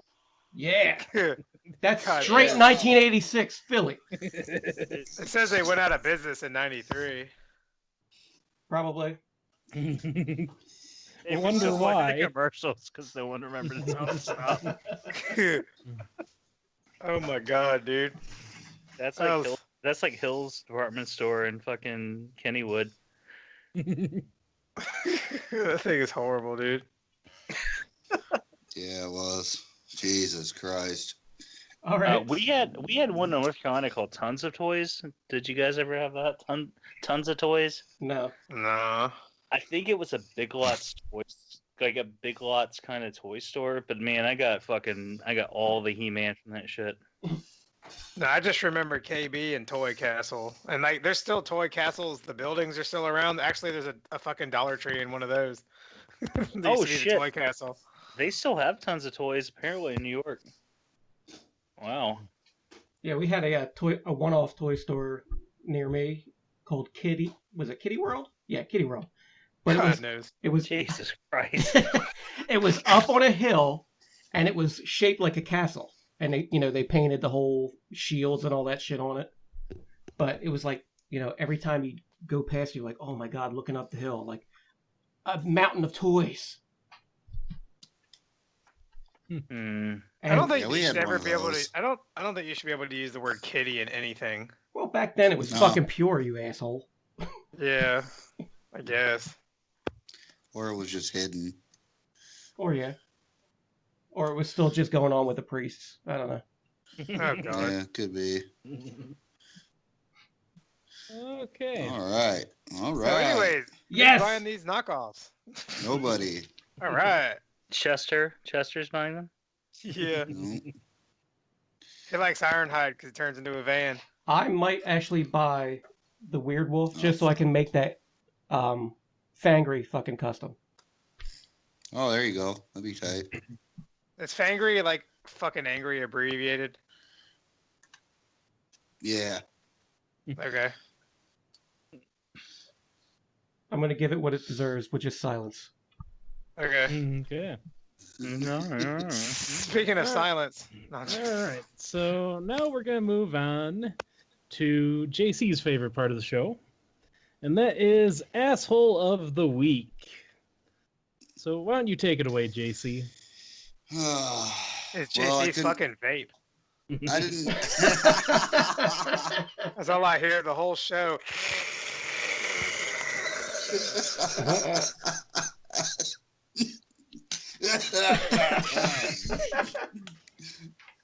We didn't have an asshole of the week this week. The internet was pretty fucking lame. So we're gonna go with our default asshole of the week, Tyler Fulcher.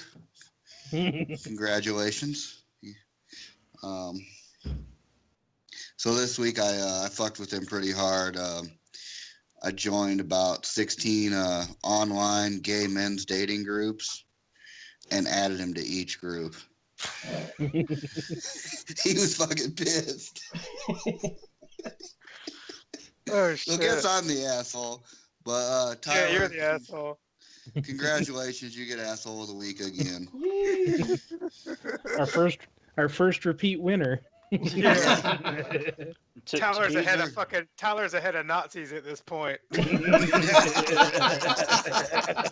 To be fair, I don't think anybody wants to duplicate profile on every gay dating site. That's dedication. Yeah. Oh, dude, I went off, man. I just started clicking join. As soon as I got the notification that I was in, I added Tyler right away. Yeah, you haven't left any of these groups yet. Yeah. either. Yes, I left them all.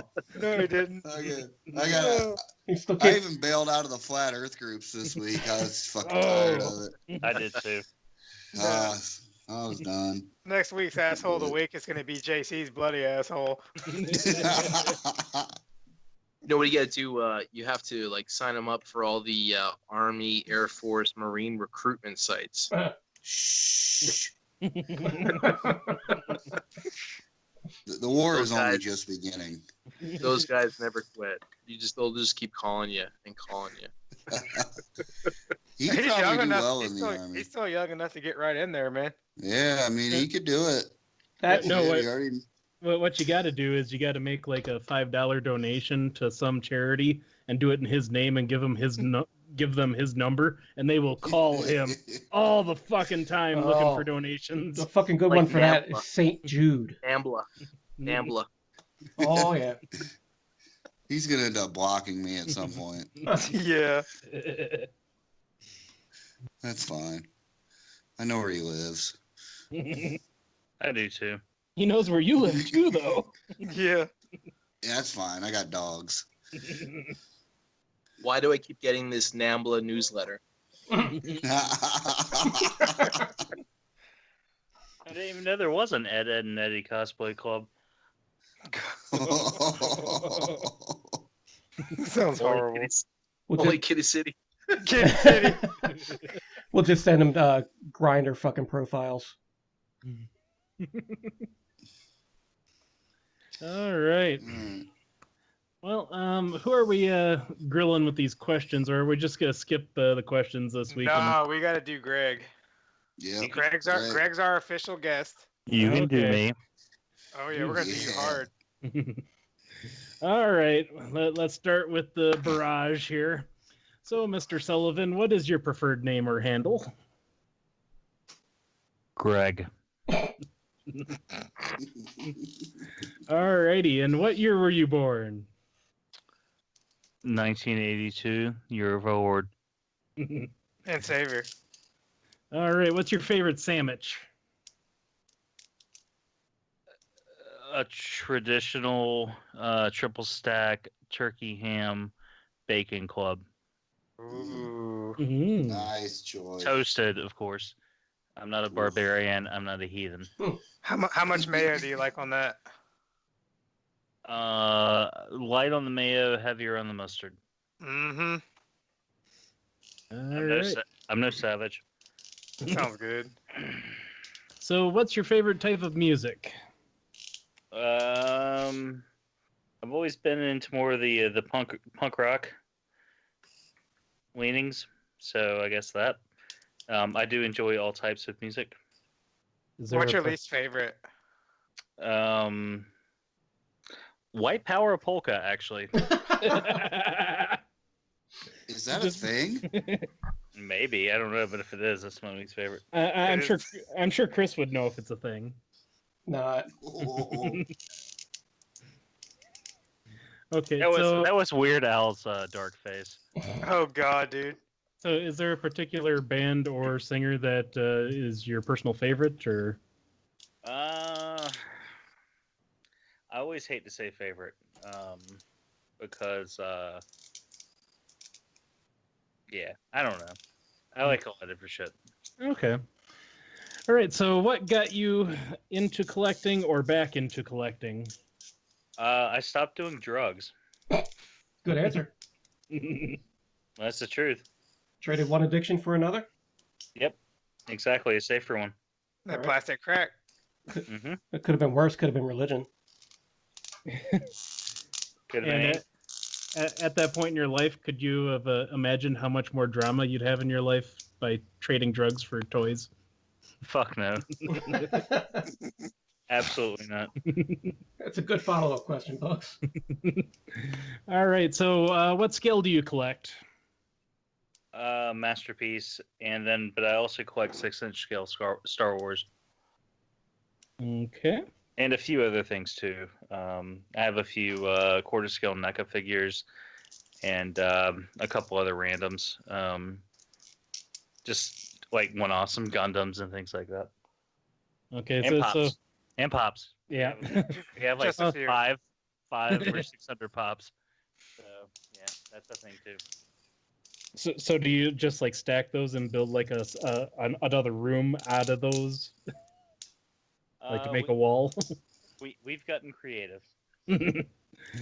Okay, so when it comes to Transformers in particular, is there any character focus, or you just like a lot of everything, or? Season 1, 2, 3, and the movie, and then some Rebirth, but there are characters like Power Master Prime. Like there's characters that I had like because we were all born around 82, right? 82, 83. So like. Well, JC was born in 72. I wish. I was born in 73. Oh, you okay? Well, you were. Well, go fuck yourself. Thanks. Grandpa. We missed a lot of the early stuff, so the stuff that we got was like Double Dealer and Power Master Prime and things like that. So like I will buy like third party or official Masterpiece if it comes out versions of those characters, just because like I'm super excited to get Coot because man, I love Cup. Like I had that toy like when it first came out, and I love that toy. Same thing with Blur. Like I love a super G1 Blur just for that very reason. So, Okay. so there are some exceptions, but mostly early American Transformers is what I'm into. Okay. Most important question here: to KO or not to KO? I can go either way. It depends on the situation. I'm not gonna skip a Takara Masterpiece to wait for the KO, but at the same time, if a KO is made that is a vast improvement on a Takara Masterpiece, well, you know. Like the Seekers, yeah. Yeah. You Okay. can't afford not to. Okay, so besides the original Transformers animated movie, what movie makes you cry?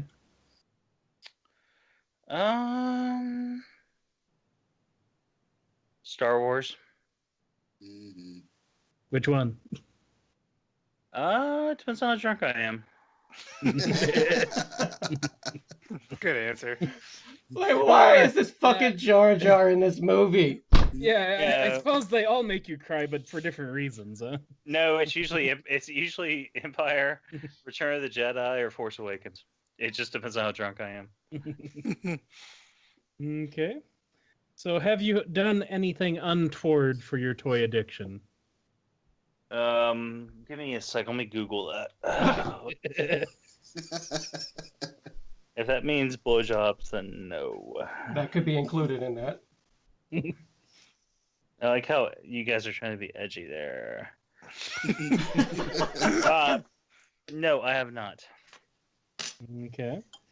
So you never like stole any toys when you were a kid or anything like that? Oh yeah, when I was a kid, but that yeah. Oh yeah. Okay. But what do I feel like you're my psychologist? You're like, oh, okay, and if I can hear you like writing it down. Yeah, that's what I was gonna say. He's writing it down. Well, I don't need to write it down because it's all recorded. Touche. So Fuck you, Eric. BotCon doesn't give a fuck. I'm just kidding. All right, let's go. So on to the more personal questions here. When it comes to women, are you all about the tits, ass, legs, face, or something else? Love and marriage. Good answer, my That's friend. a really good answer. Yeah. I think he's the first one to actually answer like that too. No, I know he is. He's the only non-heathen we've had so far. Okay. So what's a weird thing about you, such as idiosyncrasy or phobia or just a hidden talent or something like that? Phobia, I'm afraid of heights, severely. And hidden talent, I cannot die from alcohol consumption, no matter how hard I've tried. Man, that sounds like a challenge. We'll have to get you up to DairyCon, and we'll have to accept that challenge. How high up can you go before you start getting a little woozy? Second floor at the mall, and I have to hug the wall. I have to walk along the wall, Mhm. and I will fight somebody that tries to push me towards the edge. I take it somebody's tried. Have you ever been in the mall and felt the floor move, like just with the weight of all the people moving? Like it just sways a little bit? Psychologically, yeah. In fact, I'm actually waiting on a referral to see someone to get something for that. Wow. Because my apparently a general physician won't prescribe like Klonopin or something to chill you out. Hmm. But yeah, it's a thing that apparently, well, according to the administration assistant, it's something I have to see a psychologist for. So we'll see. So you've never like flown in an airplane or nothing? Oh yeah, no, I'm fine with that. But anything where I can perceive my my height and like steps where it's like not like I can go up the stairs at home fine, but when it's the steps where it's like there's the gaps in between them, it fucks with me. So no parkour, right? No, I don't do parkour. No. So like say a parking garage that has like the concrete steps, but it's in a sled of iron. I then can do that. I can do that because it feels more secure. Okay. He's talking about like these beach houses we have here, where you got 4 floors and it's wooden stairs all the way up. Gotcha. Okay. Yeah, fuck that shit. I don't trust him either. Glass bridges in China. Yeah, fuck all that shit. Yeah. Did you see that one video where somewhere in China where they have the glass bridge and with the crack? Yeah, they would fuck with the people. That is funny. That's pretty cool. I wouldn't do it, but that's pretty cool. No, there's no fucking way I get anywhere near that. Have you tried like any type of like VR at all? I just did last night. I broke my VR cherry. Like any type of like VR to like help with your fear of heights. Well, me personally, the height thing has always kind of been an issue, and I attribute it to growing up in a period where there were movies like Teenage Mutant Ninja Turtles and Batman and Dick Tracy, where the main villain was dispatched by getting knocked off a building. And that was a thing. That was a thing, though. Like the mid 80s to mid 90s, like that was the go-to ending. Like the villain was murdered from a height. And I think that psychologically had something to do with it, but recently it's gotten a lot worse, and I think it's got to do with like my age and like chemical shifting around and stuff. And I mean, I think it's just something that needs to be treated. So Go ahead. Go ahead. I was gonna say it used to be like it used to be when I was a little younger, like I'd take a swig of beer and I can get up on the ladder. Like it wasn't a big deal. Like it was just one of those things where it's like chill the fuck out and just fucking do it and it's fine. But like lately it's become to the point where it's almost debilitating. I'll admit it. I ain't afraid. So is it because you identify with the villains in these movies that's why this fear is developed? No, I just think it's a subconscious thing that height equals death. Yeah, I used to get white knuckled on any bridge. Like if I'm driving across a fucking bridge. Like, oh god, I hate Pittsburgh. Oh Christ. Well, that's another reason I hate that fucking town. Just don't drag Permanis into it. But other than that, there's a bridge you guys should check out. It's actually between Wisconsin and Iowa, and it goes over the Mississippi River, and it's like a chain link fence that you're driving on. You can look right through it and see the river. I was in an 18-wheeler with my dad driving over that bitch, and I was freaking out. How high up? Oh, it was a ways away because you had to go up a ramp to get on the bridge because, I mean, the Mississippi is made for, boat traffic, so they got to get the boats under the bridge. Oh, yeah. And it wasn't one of those that opened up or anything like that. So, yeah, going over something like that the first time in a big, heavy semi-truck like that, I was not happy. They do have a lot of like VR apps nowadays where you can actually conquer your fears. Like there's a lot of things where people are afraid of talking in front of a lot of people, or like fear of heights, or fear of like being in the ocean and stuff that it actually helps you a lot. And there's a couple of companies that I've researched that actually helps children with like autism with a VR like therapy too. So it might be something you want to look into.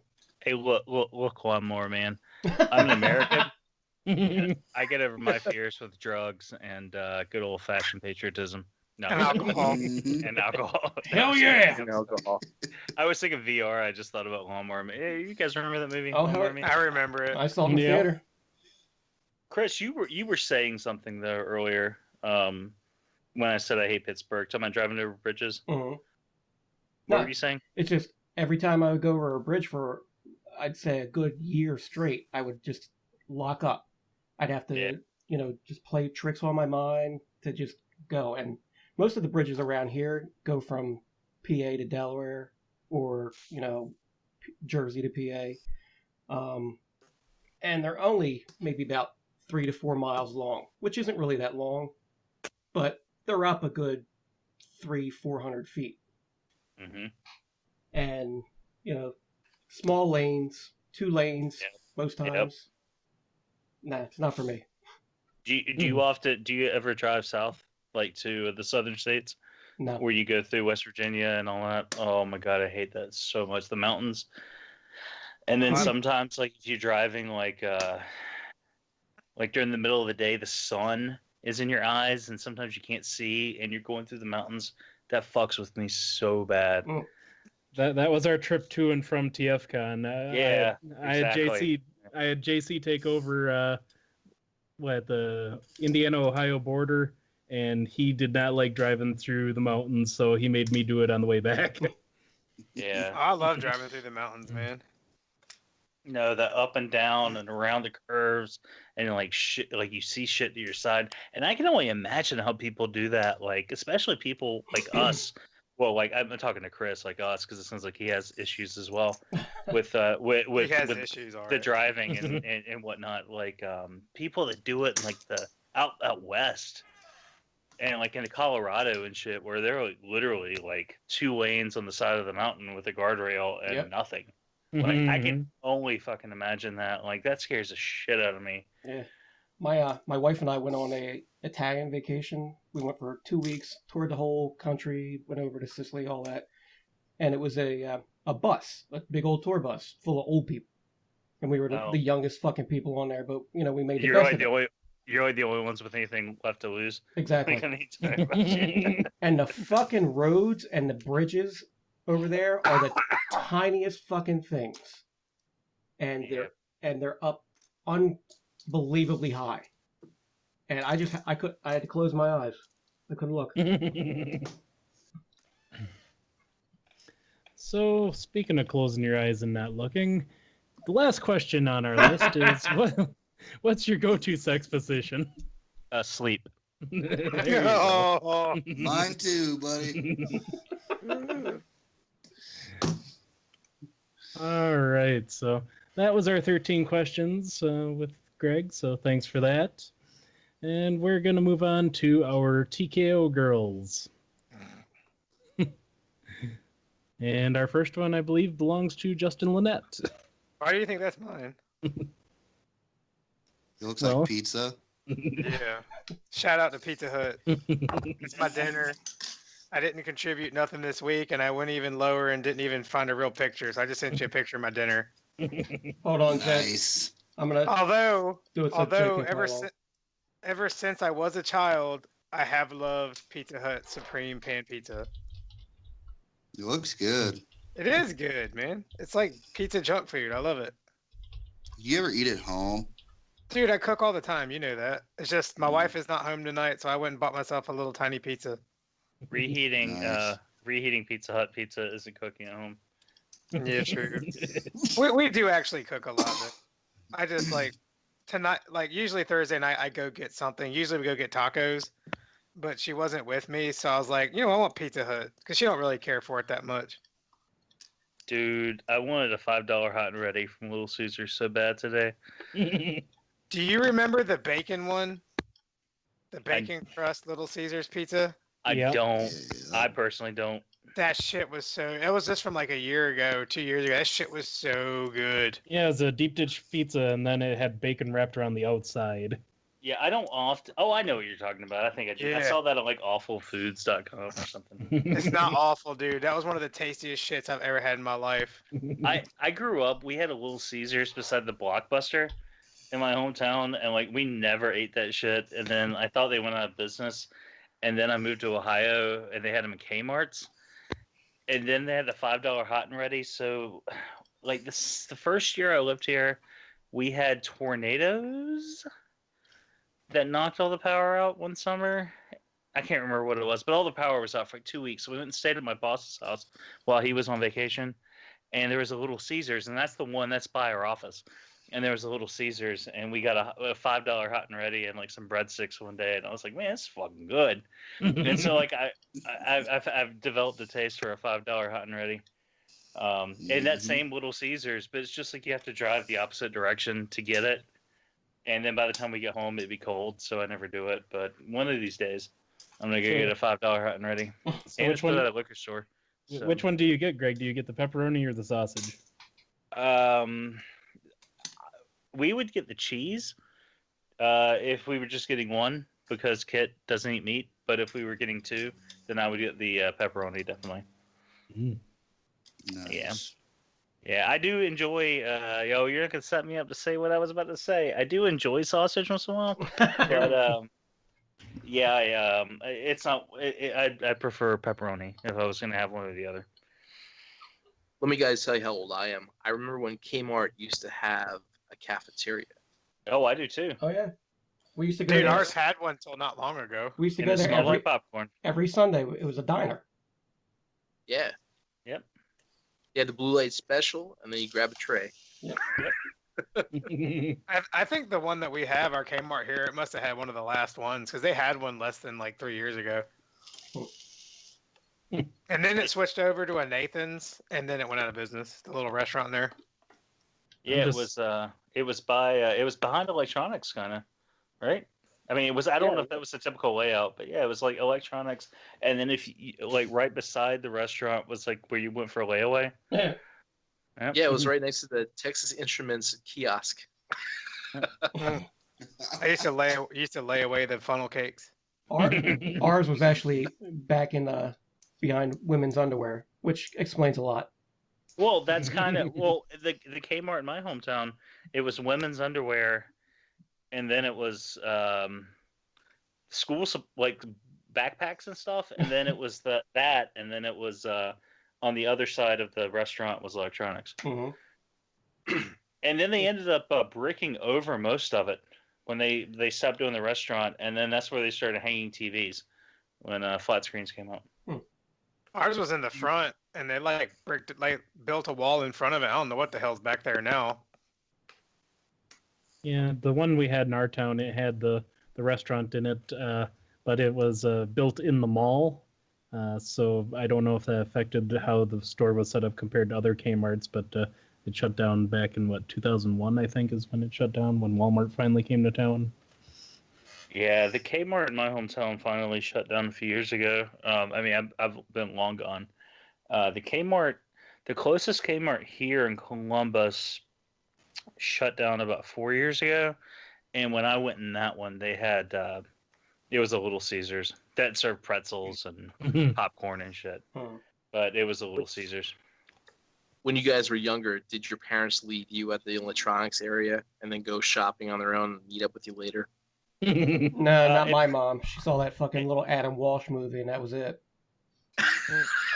Because he was stolen from a fucking Kmart. Mine would occasionally leave me at toys and go like do other things, but mostly it was as soon as she went to the dressing room or the changing room, whatever you call it, I would just book it, just go. Nice. And hope I got back before she tried on all 37 fucking outfits she took in there. My parents would leave me at the arcade, or they'd leave me at the Atari kiosk, or the whatever kiosk was there with the video games, and then they come pick me up like an hour later. I don't know why, but he just keeps coming back. He won't get the hint. I do remember my mom sending me to the arcade with $2 and then not knowing how that was child abuse. I think I remember. I think my mom just mostly left my ass at home. Yep. Yeah, no, I never stayed at home. You watch your sister. I lived in fucking a really boring town, and like any excuse to get out, go anywhere. It's like, all right, we're going to the library. Fuck yeah, let's go. We're gonna see Grandma's grave. All right, let's get the fuck out of here. I'll grab my party hats. God knows, man. I'll grab the Coke and the flask. Yeah, no, my hometown sucked. It's even worse now, and everything's closed up. I thought it was boring when I was a kid. Where's your hometown? Ensign, North Carolina. I know you've seen it. If you've ever gone down Highway 70, like going towards Raleigh, I know you've seen it. Yeah, I've drove through it, I'm sure. Yeah, it's just it's nothing now. There's nothing there except Applebee's and Ruby Tuesday. Gross. Aren't they the same thing? There's 3 churches in the mall. The anchor stores at the mall are all churches. Oh my now, god. According to the mall website.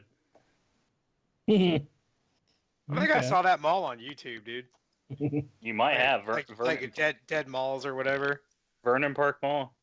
It'd be cool if they're all different religions, and they come to the center court, the fucking battle royale. The J.C. Penney is a Baptist, Sears is super Baptist, and then Brody's is ultra fucking mega super Mike Pence Baptist. You remember Brody's, Justin? No, I don't at all, man. You don't remember Brody's, the department store? Oh. Like I said, I'm from Norfolk, Virginia. I know, but it was up there too. Or Profits? Did you have Profits? It was like it was like the women's oriented department store that had a little bit of man stuff just to keep them busy. I mostly just remember, like I said, Ames, Zayres, Kmart, Roses, Walmart. Yeah, that sounds like a fashion hub. Correct. Yeah. Do you have Eckerd's? Oh, yeah. We had Eckerd's, yeah. Dude, I remember when I was a kid, Eckerd's was the spot for G.I. Joes and G.I. Joe vehicles. Roses and Eckerd's always had the G.I. Joes and the G.I. Joe vehicles. Eckerd's had the smaller ones because it was a drugstore, so they had like the smaller stuff in supply. So you get like your what was that thing with the buzzsaw? You know what I'm talking about, like the buzzsaw thing, the Cobra vehicle that held. Yeah, they just sat in it and the saw blade went around it. Yeah, like that stuff, and the trouble bubble and all that stuff. Yeah, that was Eckerd's. And then if you want anything else, you go to Roses, and they always have. You ever been to a Farmore? FHAR. PHARMOR. Like pharmacy more, yeah. They had like a fucking video rental store, like a self-owned video rental store inside. Oh, my Pig Wiggly had that when I was a kid. Like the last movie I ever bought from them, like when I was a teenager, was like Event Horizon on VHS. Oh god. That movie was a shit when I was a kid, dude. It's still awesome. That's one of the goriest scenes ever. My Piggly Wiggly had a video rental, and I remember the Fear of God. They charged like double if you didn't rewind, and I got A New Hope, and I didn't get a chance to watch it until right before it was due back, and I was trying to rewind A New Hope on VHS on a fucking like Gold Star early model VCR, and like that shit was taking forever, and it was like counting down to like 5 minutes to get back to Piggly Wiggly, and I was like, I'm gonna get beat. Oh my god! I made it. We made it. That's a fucking. We didn't hit the stoplights. So we made it. That's fucking something that nobody else is going to fucking share. Coming up. I Indiana Jones that shit. I slid in the doors. Fucking slid under the tape, like put it back in. And then some entrepreneuring inventor said, "You know what? Why don't we just make a rewinder?" I never had the rewinder. It was just on the thing. But for some reason, A New Hope, like I just remember that tape took like 20 minutes to rewind. It was so weird.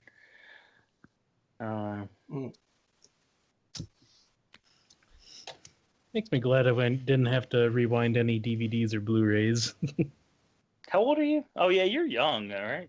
I was born in '84. Oh, you're not that young then. We did have VHSs. I was just making a joke. That's all. But remember Betamax? You said rewind that shit with a rock. Dude, I have a Betamax in my living room right now. Do you really? I found it at the thrift store for cheap, and I was gonna flip it, and then I was lazy and never did. So like, it's in my living room. Is it propping up one end of the couch? It should be, damn it. I told Kit the story a few days ago because they're playing horror movies on AMC. When it was Nightmare on Elm Street Part 4? The Dream Warriors.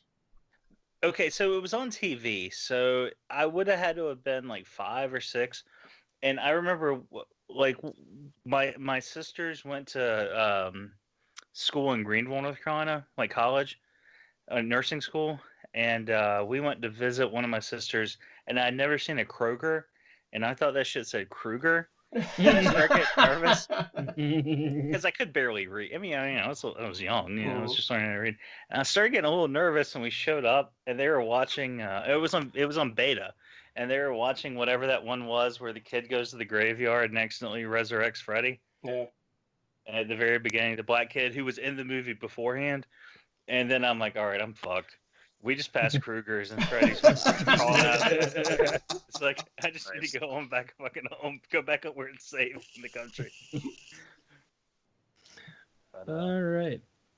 So who's this next knockout we got here? That would be mine. She is the girl from Blade Runner 2049, the virtual girlfriend. I don't know. really? Yeah. And Hi. you know, she just the way like she presented herself in that movie made me look into her. And you know, I see different. Figuratively or literally? I opened up her soul. What's No. her name? Back to serial killer Uncut. Her name Yeah. is Ana de Mares or something like that. I've seen her in some other films too. I can't remember which ones though. But like she encapsulates everything facially that I'm looking for in a girl. Like everything that I look when I see pictures and like what attracts me, she seems to embody everything. And I've seen a lot of chicks, and I'm thinking this might be the end. I'm done with porn.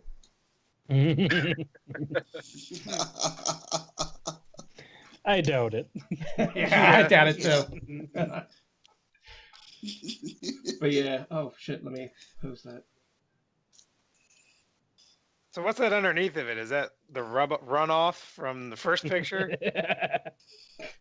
Oh, that's my pick for the week. That is another species of catfish. Are those the ones that that swim up your fucking penis hole? They are. And bite your balls? It's called the candiru. They live in the Amazon River.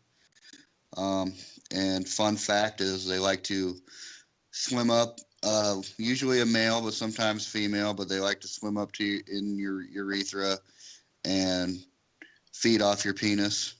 Gross. And they have to be removed surgically, and sometimes the penis has to be cut off. So don't swim in the Amazon. Is that the first time we've ever cringed at somebody saying "feed on your penis" on the show? Probably not. There's a lot of different catfish out there, so I mean, this is definitely one of the smallest, but one of the most deadly. This is the worst one. Yeah, definitely. Why have we not eradicated it from the earth yet? Because we don't care about South America. Oh, we should. I'm gonna start a charity that does nothing but collect money to send people down there to kill What are these you fucking talking about? things. This was a fucking shadowy government experiment to see how many people we could kill with these things. No, it doesn't kill you. It's just, Makes you wish you might were be dead. left with Exactly. half a penis. Exactly. I'll tell you what, one of these swims up my pee hole, starts feeding on my insides. I'm gonna shoot myself. I'm done. And just imagine when their fins come out. Catfish, they have fins Ah, that have stingers or they're The really sharp barbs. bones on the end. So they dig their barbs right into the sides of your urethra, and they just Oh. are stuck there. come on, man. Like you can't remove it without cutting open your dick and removing it. No. Worst kidney stone ever. Could you blow Yeah, the it's dick bad open deal. like a hot dog that popped Come open on, on the end, and you just get in there with a forceps or whatever and pull it out? You couldn't pull it out because it would rip. It would just rip everything up. I Be drank like- enough, they would die as soon as they got in there anyways. Be like pulling out a fish hook, the way it came Aw. in. All right, let's move on. You- Yes. All right. The next one I picked. It's too bad my penis is broken now, man. Mhm. Hey, I got an AFK for 3 seconds before we get into Walking Dead. I mean, Okay. spoilers. Yeah, I gotta pee. I gotta make another drink soon too. So Yeah, me and Justin are gonna meet at the bar. We'll be right back. Yeah. Okay. You Yeah, cool? we'll sit here and stare in silence at the TKO I picked. Why is it going to be silence? Jed, I'm actually sending these to you in Messenger. But yeah, I got 'em. All right. So this lady is in a green bikini, and she's pulling at the strings, and she's got. I love her eyes. She's got a nice smile, and she's definitely thick, and I'm down. I believe her name is Shyla Jennings. So, She's not shy. Not at Definitely not all. shy. so are we having our guest pick any knockouts this week, or? Because I didn't see any more. That looks like the last one. Well, we told him we could pick anything else he wanted, and I think he did. There was some mentioning of crack cocaine. Oh, Crack. Yep, JC come running back. Who's holding? I was just asking about whether or not Craig and our other guest, Jed. Chad or Jed. Jed, yeah. Thanks. Oh, yeah. Ted. Hey, Ted. Ted. Mhm. How's it going? We're going to pick any TKOs or not. Oh, I don't think so. I don't think Greg was going to. Nah, probably not. And Okay. I didn't familiarize Jed with the procedure, so he's abstained. So I actually have a pick. If you guys want to look at the chat. Sure. Send it to me. There and is I'll- There we go. Yeah, there's a I think it's Carlina Britch. I think her name is Britch. She was in the season 1 of Supernatural. I'm not saying it. Was she only in season 1? Yeah, she was like the drunk chick, and then she got murdered right away. So, but she was an angel at some point. So, I don't know Chris, anything about that show. Chris, let me Yeah, me send. neither. I sent it to the TKO chat, but let me send it to you. It's in the I Skype see it in chat. the chat. Got it? Okay. Yeah, it's in Yeah, the she's Skype hot. chat. Okay, yeah, here we go. She's sexy. Yeah. So there's a bunch of pictures. I think she was on some, I don't know, weird stuff. But there's just something about the whole black hair, black top, black eyeliner thing going on there. How do you feel about Joan Jett? Yeah, it's kind of like you think it kind of is like a Joan Jett kind of type of look, don't you think? Mm-hmm. How do you feel about Joyce DeWitt from Three's Company? I feel like I need to open a flower shop. How do you feel about a 12-year-old Asian boy? Now, Jesus Christ. I haven't been to Kiddie City in a long time. You got a boyfriend in Vietnam? She does kind of remind me of the Thailand chick, though. She's a little tomboyish. Yeah. Yeah. You know, Yeah, I'd splash. I don't give a fuck. you could play some baseball with her and then, use the baseball bat on her. Wait, why? Huh? Why you want to hit her with a baseball bat? I didn't for? say hit her. I used to listen to a radio. Well, You're gonna fuck her with a baseball bat? there was a radio show called Opie and Anthony. They used to have a That thing, pussy would be ruined. a bit with a wiffle ball bat. They used to get chicks in the studio and see how far down they could get, and they would mark it on the bat. You gotta be fucking kidding me. No, Why would you No. do that? it was called That would just, the wiffle ball bat challenge. Look it up. that would just destroy a vagina.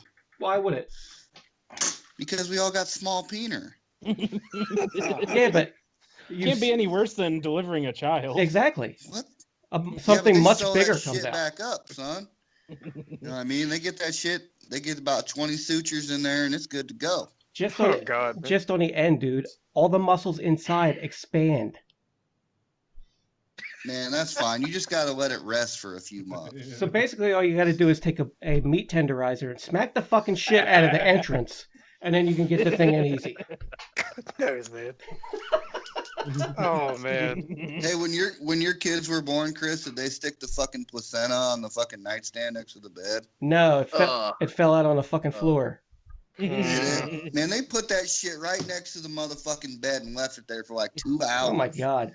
What the Dude, I tell you what, fuck? that gives you a new fucking appreciation it? for what the human body can do, is seeing your wife give fucking birth. Oh that- yeah, boy. That shit put me off of raw fucking roast beef for like a year. Gross. God damn it, man. I'm with you, Chris. Ugh. Well, I mean, like when my daughter was born, fucking my wife couldn't feel a fucking thing. She was high as a kite, right? The doctor wasn't in there. There was just the nurse came in. She's like, "Your baby's coming out." And I look down there, and the fucking head just starts coming out, and everything starts tearing in slow motion. And it looks like a fucking nuclear bomb's going off. I'm like, where's the fucking doctor? The doctor got in there fast enough to. Did they like rope you into like holding the leg up? They're like, yo, no, man. No. Like, we have like no nurses just took here. a big shit, you know. They told me that we don't have any more nurses. You're gonna have to hold her leg up. You know, you're gonna have to help out here. And I was like, yeah. No, I had just gotten done smoking a fucking joint in the parking garage. They told us it was gonna be like 6-7 more hours before she came back, before she gave birth. So I'm like, fuck it. Went out and took a little break, came back in, and like 10 minutes later, like the fucking kid just popped out of nowhere. We're like, fuck you, Charity. If you're gonna be fucking high, I'm gonna be high too. You ain't doing nothing. Yeah, she didn't even really she didn't feel it. She didn't know the baby was coming out, nothing. I mean, they numbed her up good. She didn't know she was pregnant. It's like Like, I tell you what. She gained like 70 pounds during that one. When my first daughter was born, one of the nurses came in, and she had this little bottle, I'd say no bigger than a pack of cigarettes, of olive oil. She brings it in, and she lays it like between my wife's legs. I'm like, what you doing? And she's like, well, we use that to lubricate, the opening, so that way it became all technical about the vagina becoming the birth canal. But you want oil and vinegar? I tell you what, she tasted like salad for like a month straight after. Chris was like, we do something similar at home. Making one thing into another. Yep. Salt and vinegar chips are not going to be the same. No. God knows, man. I'm gonna be sick, dude.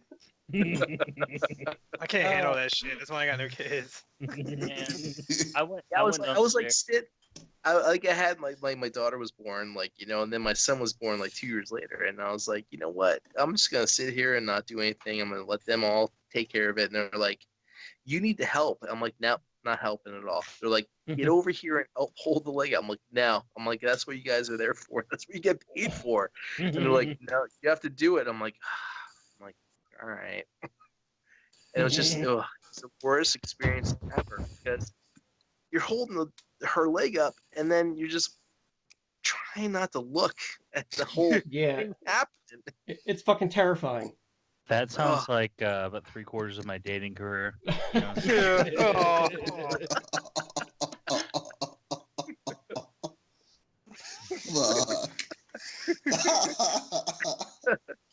Oh, Fear man. heights. Dear God, this show. Damn it. Oh, man. All You ruined women for me altogether. I think I'm going to be gay. So just a little bit of purity. I went downstairs and saw the cutest hedgehog ever. Nice. We need something cute right now, man. I need a hedgehog pic. Yeah, you'll have to give us a pic so we can put it in the YouTube video. I'm about ready to burn the whole world down. Did you see the pics of the new puppies? They're cute, but they're not hedgehog cute. Yeah, they are. They're fucking puppies. Oh, that hedgehog, man. Yo, you know hedgehogs rub their shit all over themselves, right? They don't. They don't? Don't say that, because... No, they don't do that at all. That's like a rumor. I heard that too, and then I heard somebody else say it's not true. They rub scents on themselves. They hide themselves. They cover themselves with scents, but no, they most certainly do not rub their shit all over themselves. I have one. I can tell you that is most certainly a lie. They do like to. They do like to lick smells, and then they make a foam with their saliva, and they spit that all over their backs, and they use that to cover themselves with scents they find interesting, and it's a form of camouflage. It makes them feel protected, like they're blending in with the environments. Wow, that sounds like an elaborate masturbation thing. Like lighting the candles, set the mood. Sometimes they will get poop on themselves, like if they're running in their wheels because they run a lot. And if they're young, sometimes they can't control their bowels if they're babies and they will poop in their wheel and it'll just fucking roll around. But like, it's not a thing they do consciously. They don't like to be dirty. Not most animals don't. Yeah, like I've seen they have a thing that we call poop boots, where like she'll get in her poop and she'll get on her feet, and it's the grossest thing, but it's kind of cute. She pulls a Beetlejuice and she just fucking splits her head at the fucking hinge, and like you remember that scene in Beetlejuice where they have the beaks. Mhm. You know what I'm talking about? She'll do that. And she'll Yeah. just put her fucking mouth and stick her entire foot in there and just be like, nom, nom, nom, nom, and pull it up. Ugh. Yeah, it's gross, but yeah, they definitely don't purposefully run around and poop. Even though they are poop monsters, they do. She does like to poop a lot. But, I like to poop too. yeah, she doesn't poop any more than I do. I feel like I should do that during this podcast. You should. I did it earlier and said I was away from. I was AFK, so to speak. I was actually just taking a monster poop. We encourage it. Move your bowels. 5% of my body weight was gone. Yeah. Nice. That's a good one. TKO podcast. It makes you shit. Yeah, it does. I wish I got that kind of margin in the bathroom. Yeah. No, you don't, man. Toilet's longer. All right. Okay, you guys want to move on to our Walking Dead discussion and questions? Yeah, we're coming up on 2 hours and 30 minutes. So. All right. Well, we'll start with the questions, and then Greg and JC and the rest can hear. I didn't watch it, so I'll be listening along. I don't give a shit about spoilers. Fuck whatever. What's this fucking All right. and the rest shit like the fucking first season of Gilligan's Island? It's a Professor and Mary Ann, motherfucker. Just say it. Okay, so why doesn't anyone just wear the full leather clothing and motorcycle helmet? You're telling me rotting zombie teeth can get you that? Since when is a chain link fence preferred over that? Get the fuck out of here. And that's from Robert D. Well, Several times. go ahead. I was gonna say they've worn armors of various sorts all throughout the comic and the show, so I don't understand unless he's like into fetish, and he has a zombie fetish thing going on. Then I can. It is Robert D. So Yeah, to answer his question, I mean, the zombies aren't the real threat anymore. To be honest with you, it's people. Yeah, it's been that way. You're not going to protect yourself from bullets with leather. So, fuck you, Robert D. And my opinion is it doesn't matter anyway because you fucking die, you fucking turn. Mm-hmm. All right, so ironically enough, not if you're a Republican. If you're a Republican, you do not turn. You can't die any further. are already dead inside. Okay, so I our wouldn't next know anything about that.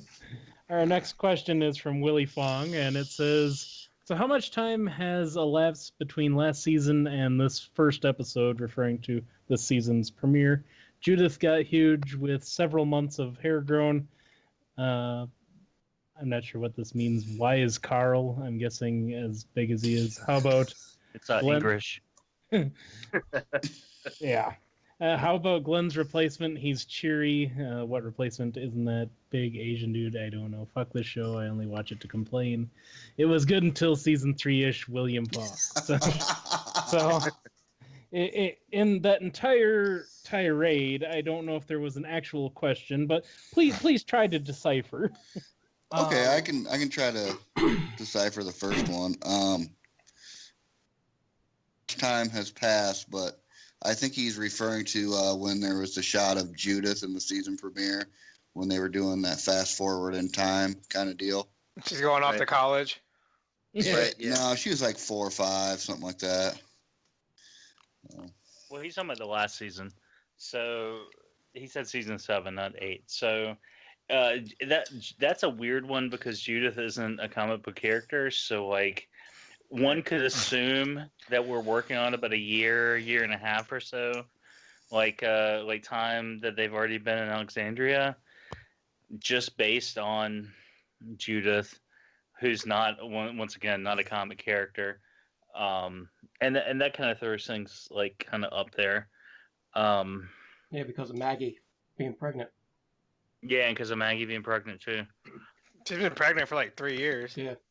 Since season 6. Oh yeah, she has been pregnant since season 6, hasn't she? Mm-hmm. And she's not showing yet. No, she hasn't been. Has she been pregnant since season 6? She's been pregnant for a while, dude. Since the end of it. Huh.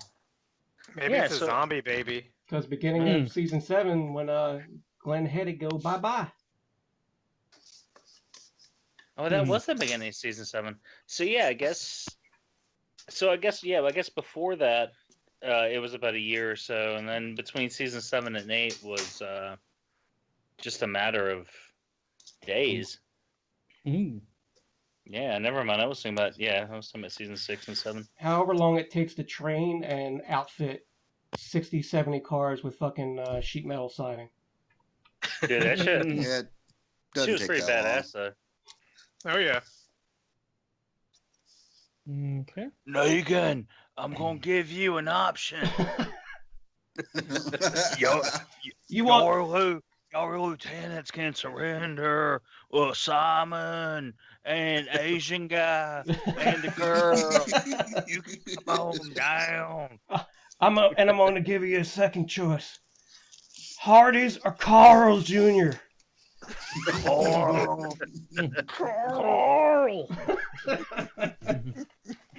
Dude, when that Coral meme first came out, that shit almost made me fucking have traffic accidents like daily. I would just think about that shit while I was driving. I would like run into shit.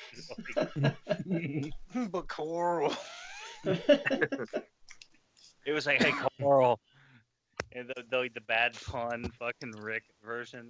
It's like the dad jokes, yeah. I would just like lose it in traffic and almost hit people. Oh shit.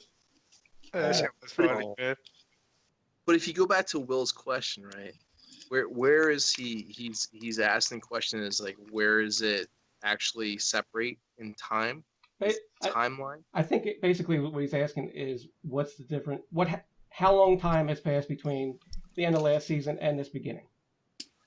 And I think that's the big mystery, right? Because it looks like from the episode, there's like 3 different timelines going on, right? Yeah. Something's going like 4 or 5 years ahead, the present, and then maybe something a couple months ahead of time. Because like if you focus on Rick, he's either, and if you haven't read the comics or not, I think it's more like along the lines where he's, the leader of Alexandria. He has the cane, he has the beard, he's in his mode, and then there's the part where he's like, killing everybody, like with the current war thing with Negan. But then there's the middle point where you don't really know because he has like the red eyes, he's all sweaty, and then he's like trying to beg for something, I guess, at that point. Probably more weed. Yeah, more weed, yeah. Like the 2 graves were actually the growers of Alexandria. And he's like, why'd y'all have to die? Carl! Well, Kirkman has been saying that the dream sequences are teases, which I mean, and I'm assuming that me and this fine gentleman next to me on the internet, we're the ones that know about the comics. Like, yeah, I mean, you assume that it's a time jump, but Kirkman's always like been forthright about wanting to fuck with comic fans as TV viewers. Mm-hmm. Right. So, I don't know.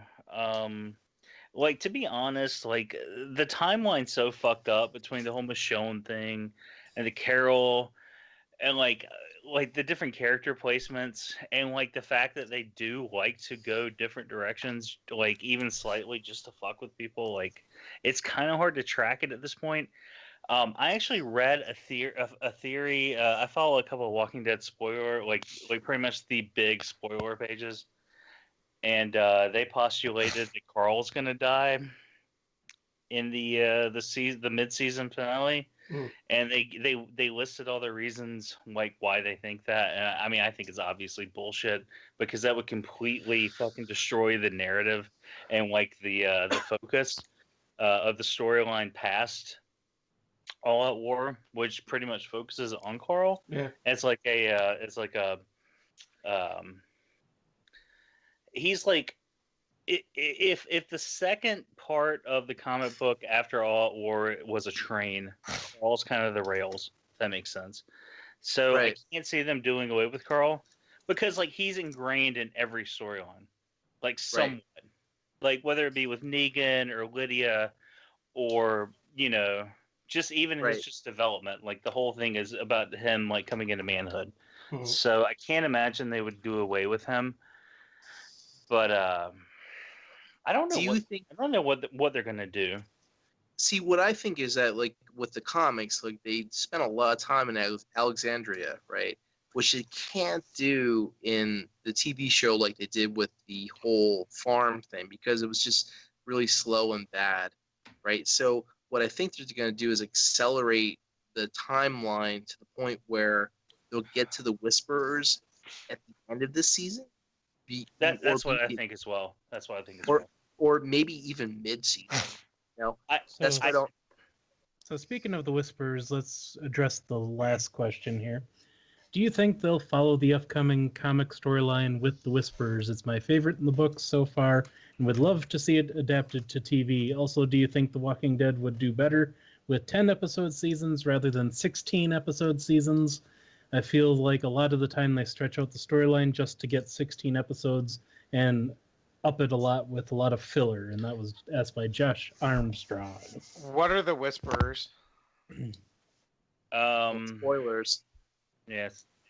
Is it? We don't know if it's spoilers yet. Mm-hmm. Well, it is spoilers for the comics. Yeah. Anyway, continue. You take this one. Yeah, you. So the spoilers are that the Whisperers are people who have adapted to living with the dead to the point where they've wear their skins as suits and they walk among the dead. And now the thing that was I forget which character was in the comics, but when they were like trying to herd the dead, they heard them like talking and they thought that the dead were able to start communicating. And here was actually people who were wearing the dead as a full bodysuit. Yeah, it's one of the sentries. I can't remember the guy's name. I can picture him in my head, but I can't think of his name. It was a dude that was like the dude that keeps wanting to like hit on Maggie all the time. I forget what his name was. I want to say Sadiq, but it's not Sadiq. No, it's not Sadiq. It's I can picture him in my head, and because he gets injured, or actually no, he gets away, and the guy that's trying to help him gets injured. Right. But in those comics, like at this point, like it's a bunch of white dudes with long hair and beards and shit, so they all kind of look alike. But they have this whole mentality where there's an alpha and an omega and beta.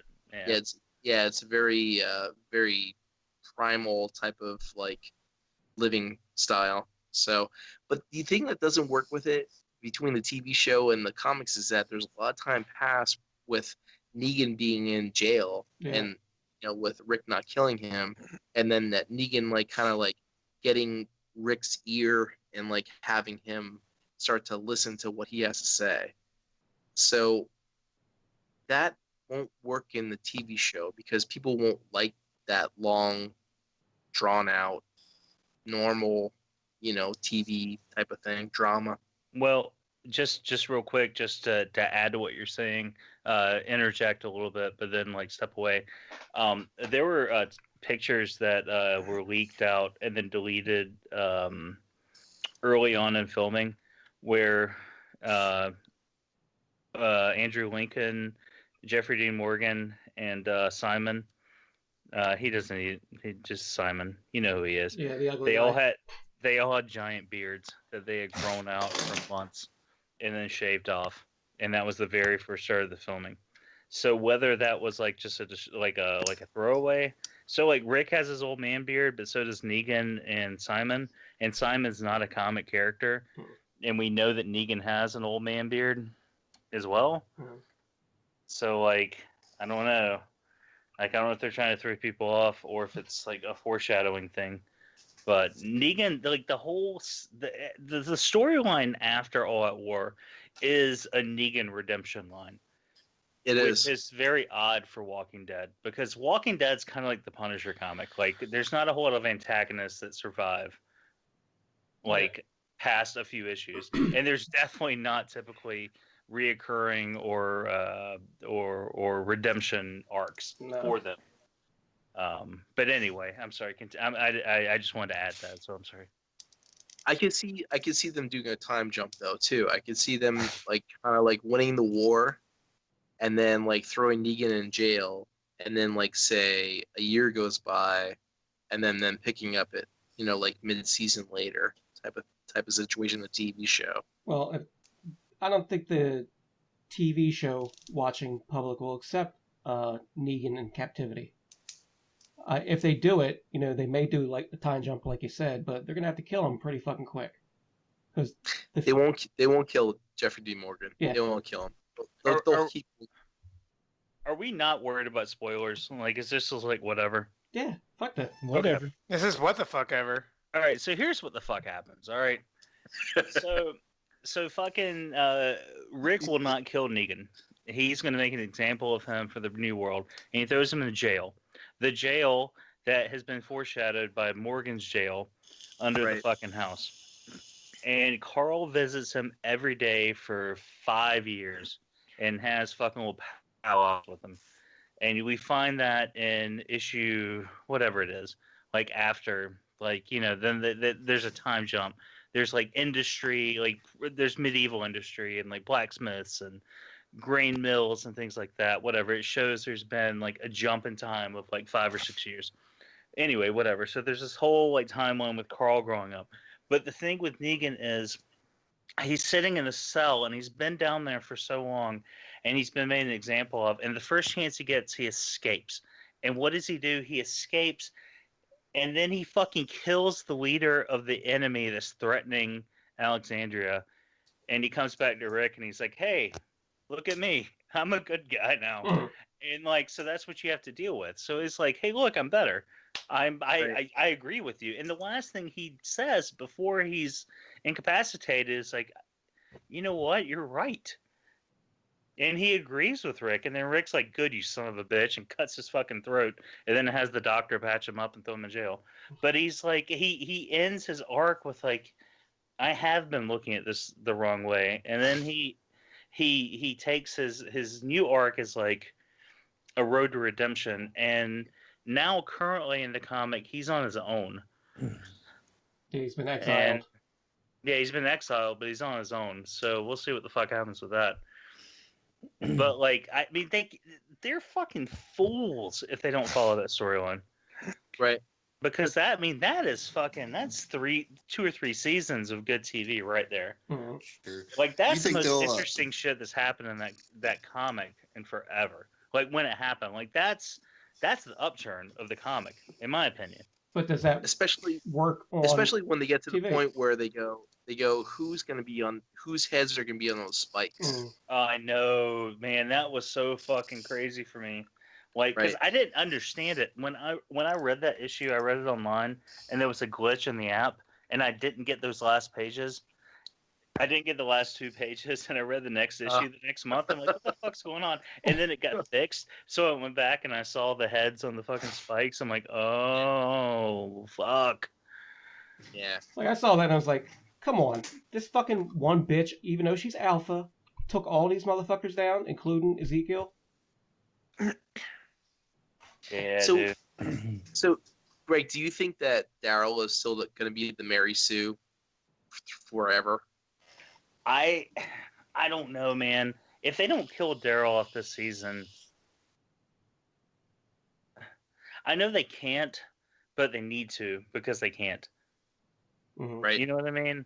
And I I think agree with if they that. don't kill him off this season, then they're not going to be able to, because they can't just kill him off. I mean, he has to have some big. But who died in the comic? Like, who died at this point? Like, there weren't really any major deaths. I mean, there were a few like little guys, but yeah, but before that. But I mean, in All Out War, there weren't many major deaths. They were like little people. Mhm. Well, it was like Ezekiel and Rosita. So, Well, that was the Whisperer War, though. yeah. That was after the jump. So like, No, they weren't. they had a false sense of security because civilization seemed to be coming back. Yeah, but I'm Right. talking about like in the Whisperer War, like they didn't. The people didn't, like, important people didn't die, and like they kept foreshadowing important people dying, and they didn't. And it was a way to kind of like with the whole thing with the poison arrows and Rick. And Negan thought he won because he thought fucking Rick got shot with an infected arrow, Yeah. and Rick was fine. And that was his whole. I mean, that was his whole. Like that was the final confrontation where he realized he was broken, and then Rick fucked him up. So like if they're gonna do anything impactful at this point, they're gonna have to kill Dwight, and they're gonna have to kill. If they're gonna stick with this whole Rick Michonne thing, they're gonna have to kill Carol. Did you mean to say Dwight or did you mean to say Daryl? Carol, yeah. Okay. They're white people with crossbows. They all call it. Because even the comics, like Andrea's still there, and that her death was like a big thing for him. Mhm. So Andrea's not still there, actually. Spoilers. Right, and then who's going to take her place in the TV show for his impact, that emotional? That'll be Daryl, I guess, at this point. Or Michonne, but I can't imagine them killing off Michonne. Because Michonne's still there too. Because I don't know, because she doesn't have the relationship with Ezekiel, so she's not there for that emotional fallout in the comics. So I don't know. Yeah, I want to see Michonne grow to be the fisherwoman pirate that she is in the comic, because that was pretty cool.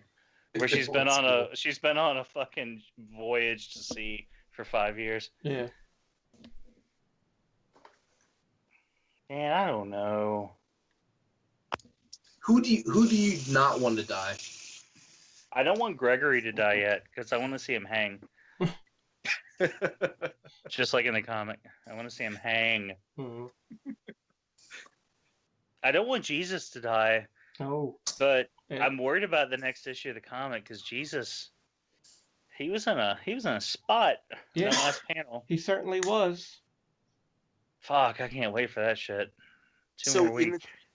In the TV show, right? If you were the writer, if you would kill Daryl off, who would be his replacement? Like, who would be the guy that the fans would love to watch?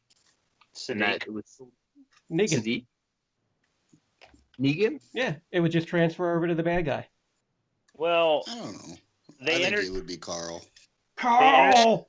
They introduced Sadiq, I think, in the last episode. I mean, they introduced a Muslim character. And you know how racist Walking Dead is, so that's got to be Sadiq. Mm-hmm. So maybe Sadiq will show up and be a badass.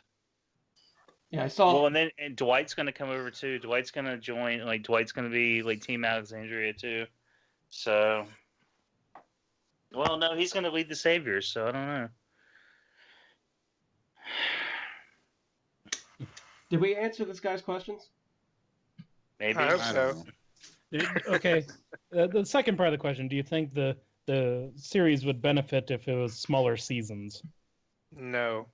Yeah, that's Netflix. If it was Netflix, yeah. Yeah. Netflix, hour long, no commercial interruptions, but it's got to be the way it is for being regular cable. Yeah, I agree. Agreed. Just as long as they don't go back to the whole farm storyline type of drawn out, same place type of thing. And they can do that with Alexandria because it's the same place over and over. They just got to change it up a little bit more and have different venues to make it more interesting. Like for concerts? Yeah, exactly. Like if Led Zeppelin comes to town. Or Greta Van Fleet. They gotta show like the perspective of like the hilltop, perspective of other places besides just Alexandria, because it was just too much focus in that in the comics, and they can't translate that to TV correctly. Well, in the comic, they're going a little northwest. Yep, I love it. The Princess of Pittsburgh. That show was fucking awesome. I mean, it was a kind of anticlimactic because you thought it was going to be something more than it was. Yeah. But I mean, it's still pretty cool. Like, I'm interested in seeing how that goes. I like seeing Michonne stressed out. So they're actually exploring other parts of the world outside of Alexandria. That's what you're saying? They're coming to Ohio. Oh. Yeah. They're on their way to Ohio. They're taking a shortcut. What do you guys think about the Fear the Walking Dead crossover with The Walking Dead? It's probably going to be a minor character. I stopped watching that shit after season 1. Yeah. I think I got 3 episodes in and I was like, nope, I'm good. Well, I kind of wanted to keep watching it after I found out they fucking killed, like, the male lead, like, the very beginning of, season 2? Yeah. Or 3.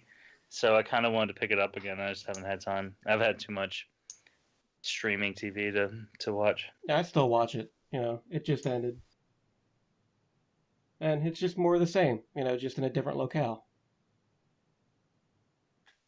It's the real world Mexican border. Yeah. Do you guys have you guys heard about the next episode of Walking Dead? As far as like spoilers, like is like anything that's gonna happen or like plot details or anything like that? No, I haven't. No. That Rick's supposed to run into a familiar face from his past. Yeah, I think you said something like that. Who do we think that's going to be? I know exactly who it's going to be, but are we in spoilers territory for the show? Like, would people turn the show off at this point? Who gives a shit? I think they already turned it off. Yeah. So Rick's going to run into Morales? Do you remember Morales?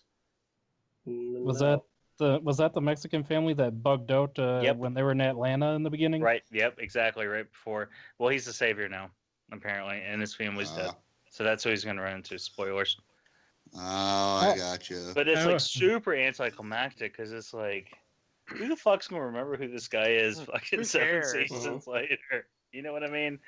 And he wasn't a character in the comics either. I don't think. You didn't even spoil it for me. I could give less of a shit about that.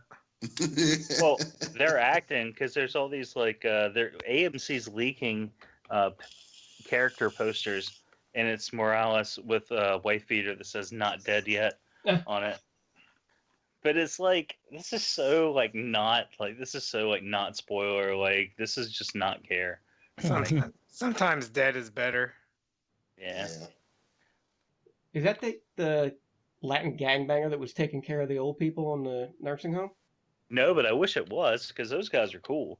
No, this was back when Shane and them set up their first camp, and Rick met up with everybody right in the beginning. Okay, yeah. And then there was the Mexican family that was in the station wagon, and they took off. They didn't want to go to the CDC. Oh, okay, yeah. So Rick gave them some food and a gun, and I guess they made it to Virginia. Well, one of them did. Mm-hmm. Oh, I don't have my phone. I would send you the poster, but I don't know I left my phone downstairs. But yeah, it's just super anticlimactic. So I don't know.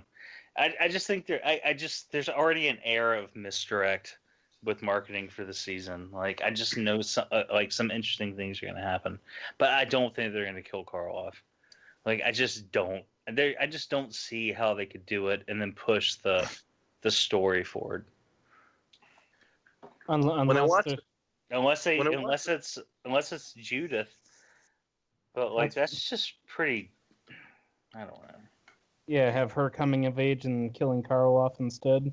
Well, no, they're having Carl die in the mid-season, like having Carl die during the war, and then having Judith be the. But Judith isn't even old enough. I don't know. Like, it just doesn't make sense. When that's I watched what the spoiling dead Thanks. By the I'm time sorry. Maggie has her baby, she'll be like 15. When I watched the first episode, I felt that there was a very, like, like comic wise, you watch it, you know what's going to happen, you think about it, what's going to happen. And then they kind of did that the whole flash sideways and flash forward type of thing. But the flash sideways kind of thing made it seem like he lost and that he's getting tortured for something. You mean Rick in the war? Yeah, I see where you're going. Yeah, like Rick is like, he's there sweating, his hair's all, wet. He's like, his eyes are all red. He's like, there's something, he's tortured for some reason or another. Oh, like his knees are weak and his palms are sweaty. Yeah, Kind of deal. Exactly. Yeah, I hear you. Mom spaghetti. yeah, Well, vomit on his sweater. Yeah, mom's sweet. yeah. Maybe it's But actually because he's sick to his stomach from the Popeyes from the strip joint with the hair in it. Oh,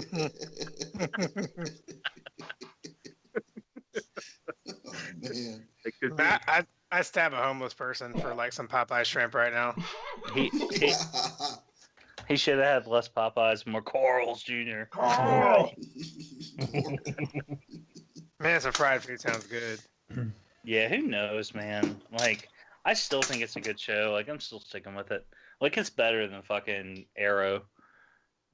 Yeah, I said it. Yeah, I said it. It's been better than Arrow. Yeah. And I watch Arrow. It's been better than Arrow. I've never seen Arrow. And I made I'm that sorry. assumption. You made a correct assumption. Because it is better than Arrow. It's no Smallville. Ugh. Somebody save me. Come on. I've never watched it. And I don't think I'm ever going to watch that. All right. Yeah, I watched a couple episodes when I saw on the guide channel, like the guide on cable, and it was like major character development, comic favorite character joins the show, and then I watch it and it's like fucking Cyborg's like a janitor at the high school, and I'm like, skip, and then it's like, somebody save me, come on, and I'm like, all right, yeah, I'm watching QVC. You talking about? You said Cyborg was a janitor? No, I don't know. I just said some random. I was trying to think of some DC characters because I don't like DC. It's a general rule, but that show was just total fucking teen drama, which is fine. It's no Stranger Things, but it's a thing. It happened. We have to admit it. It's like Nazi Germany and Vietnam. We can't just pretend it didn't happen. Did you just compare Arrow to the Holocaust? Actually, I compared Smallville to the Holocaust, which is a little bit more apt. I actually compared it just to Nazi Germany in general, not specifically the Holocaust. I'm not talking about Batman versus Superman or anything. So, hey, Bugs, why don't we leave on a high note? The Third Reich is always the highest note we could leave on. Yeah, I agree that we're on 3 hours here, so yep. I'd say it's a good time to wrap it up. So I want to Jed, thank... if you want, you can use our show as an intermission for your next episode. It'll work perfectly. It'll fit in perfectly. So I want to thank our two guests, Greg for Mercy and Jed. Did you say 3 hours? Yeah. What is this, Blackout and Shout? Oh man, it keeps coming. So we're going to get our shout-outs out of the way. Obviously to Transformers and What the Fuck Ever, the greatest Transformers and What the Fuck Ever Facebook group ever. Mm-hmm. And Limited Number of Wives Customs, an international consortium of Transformers customizers and creators. To third-party TF Crashers / Eula Blamo, you rock. Hail Hasbro Reviews with Matthew Deluxe Baldwin. Everyone loves Matt. Especially Charity. Of course, to Shatter Cass Uncut. Yeah, some other podcast. A few people listen to it, so I've heard. Figga Banging, Legions of Transformers Facebook group for the Fountain of Material, the Realm of Collectors, the entire Cool Table. I'm tongue-tied. I'm tired. The entire Cool Table Network, and the Blackout and Shout podcast. And last but not least, the girls who make bad decisions with their bodies and the fathers and or uncles that made them that way. Alcohol, marijuana, and coffee, the lifeblood of the show. So with that, I want to tell everyone good night, and we will see you next week. If you liked what you heard and want more, like and subscribe. Comment and let us know what you thought. If you're on Facebook and want to join the party and become a fellow dreg, we're at TF and WTF Ever. All hate mail can be sent to tkothepodcast@gmail.com. We'll be back next week with some more nonsense.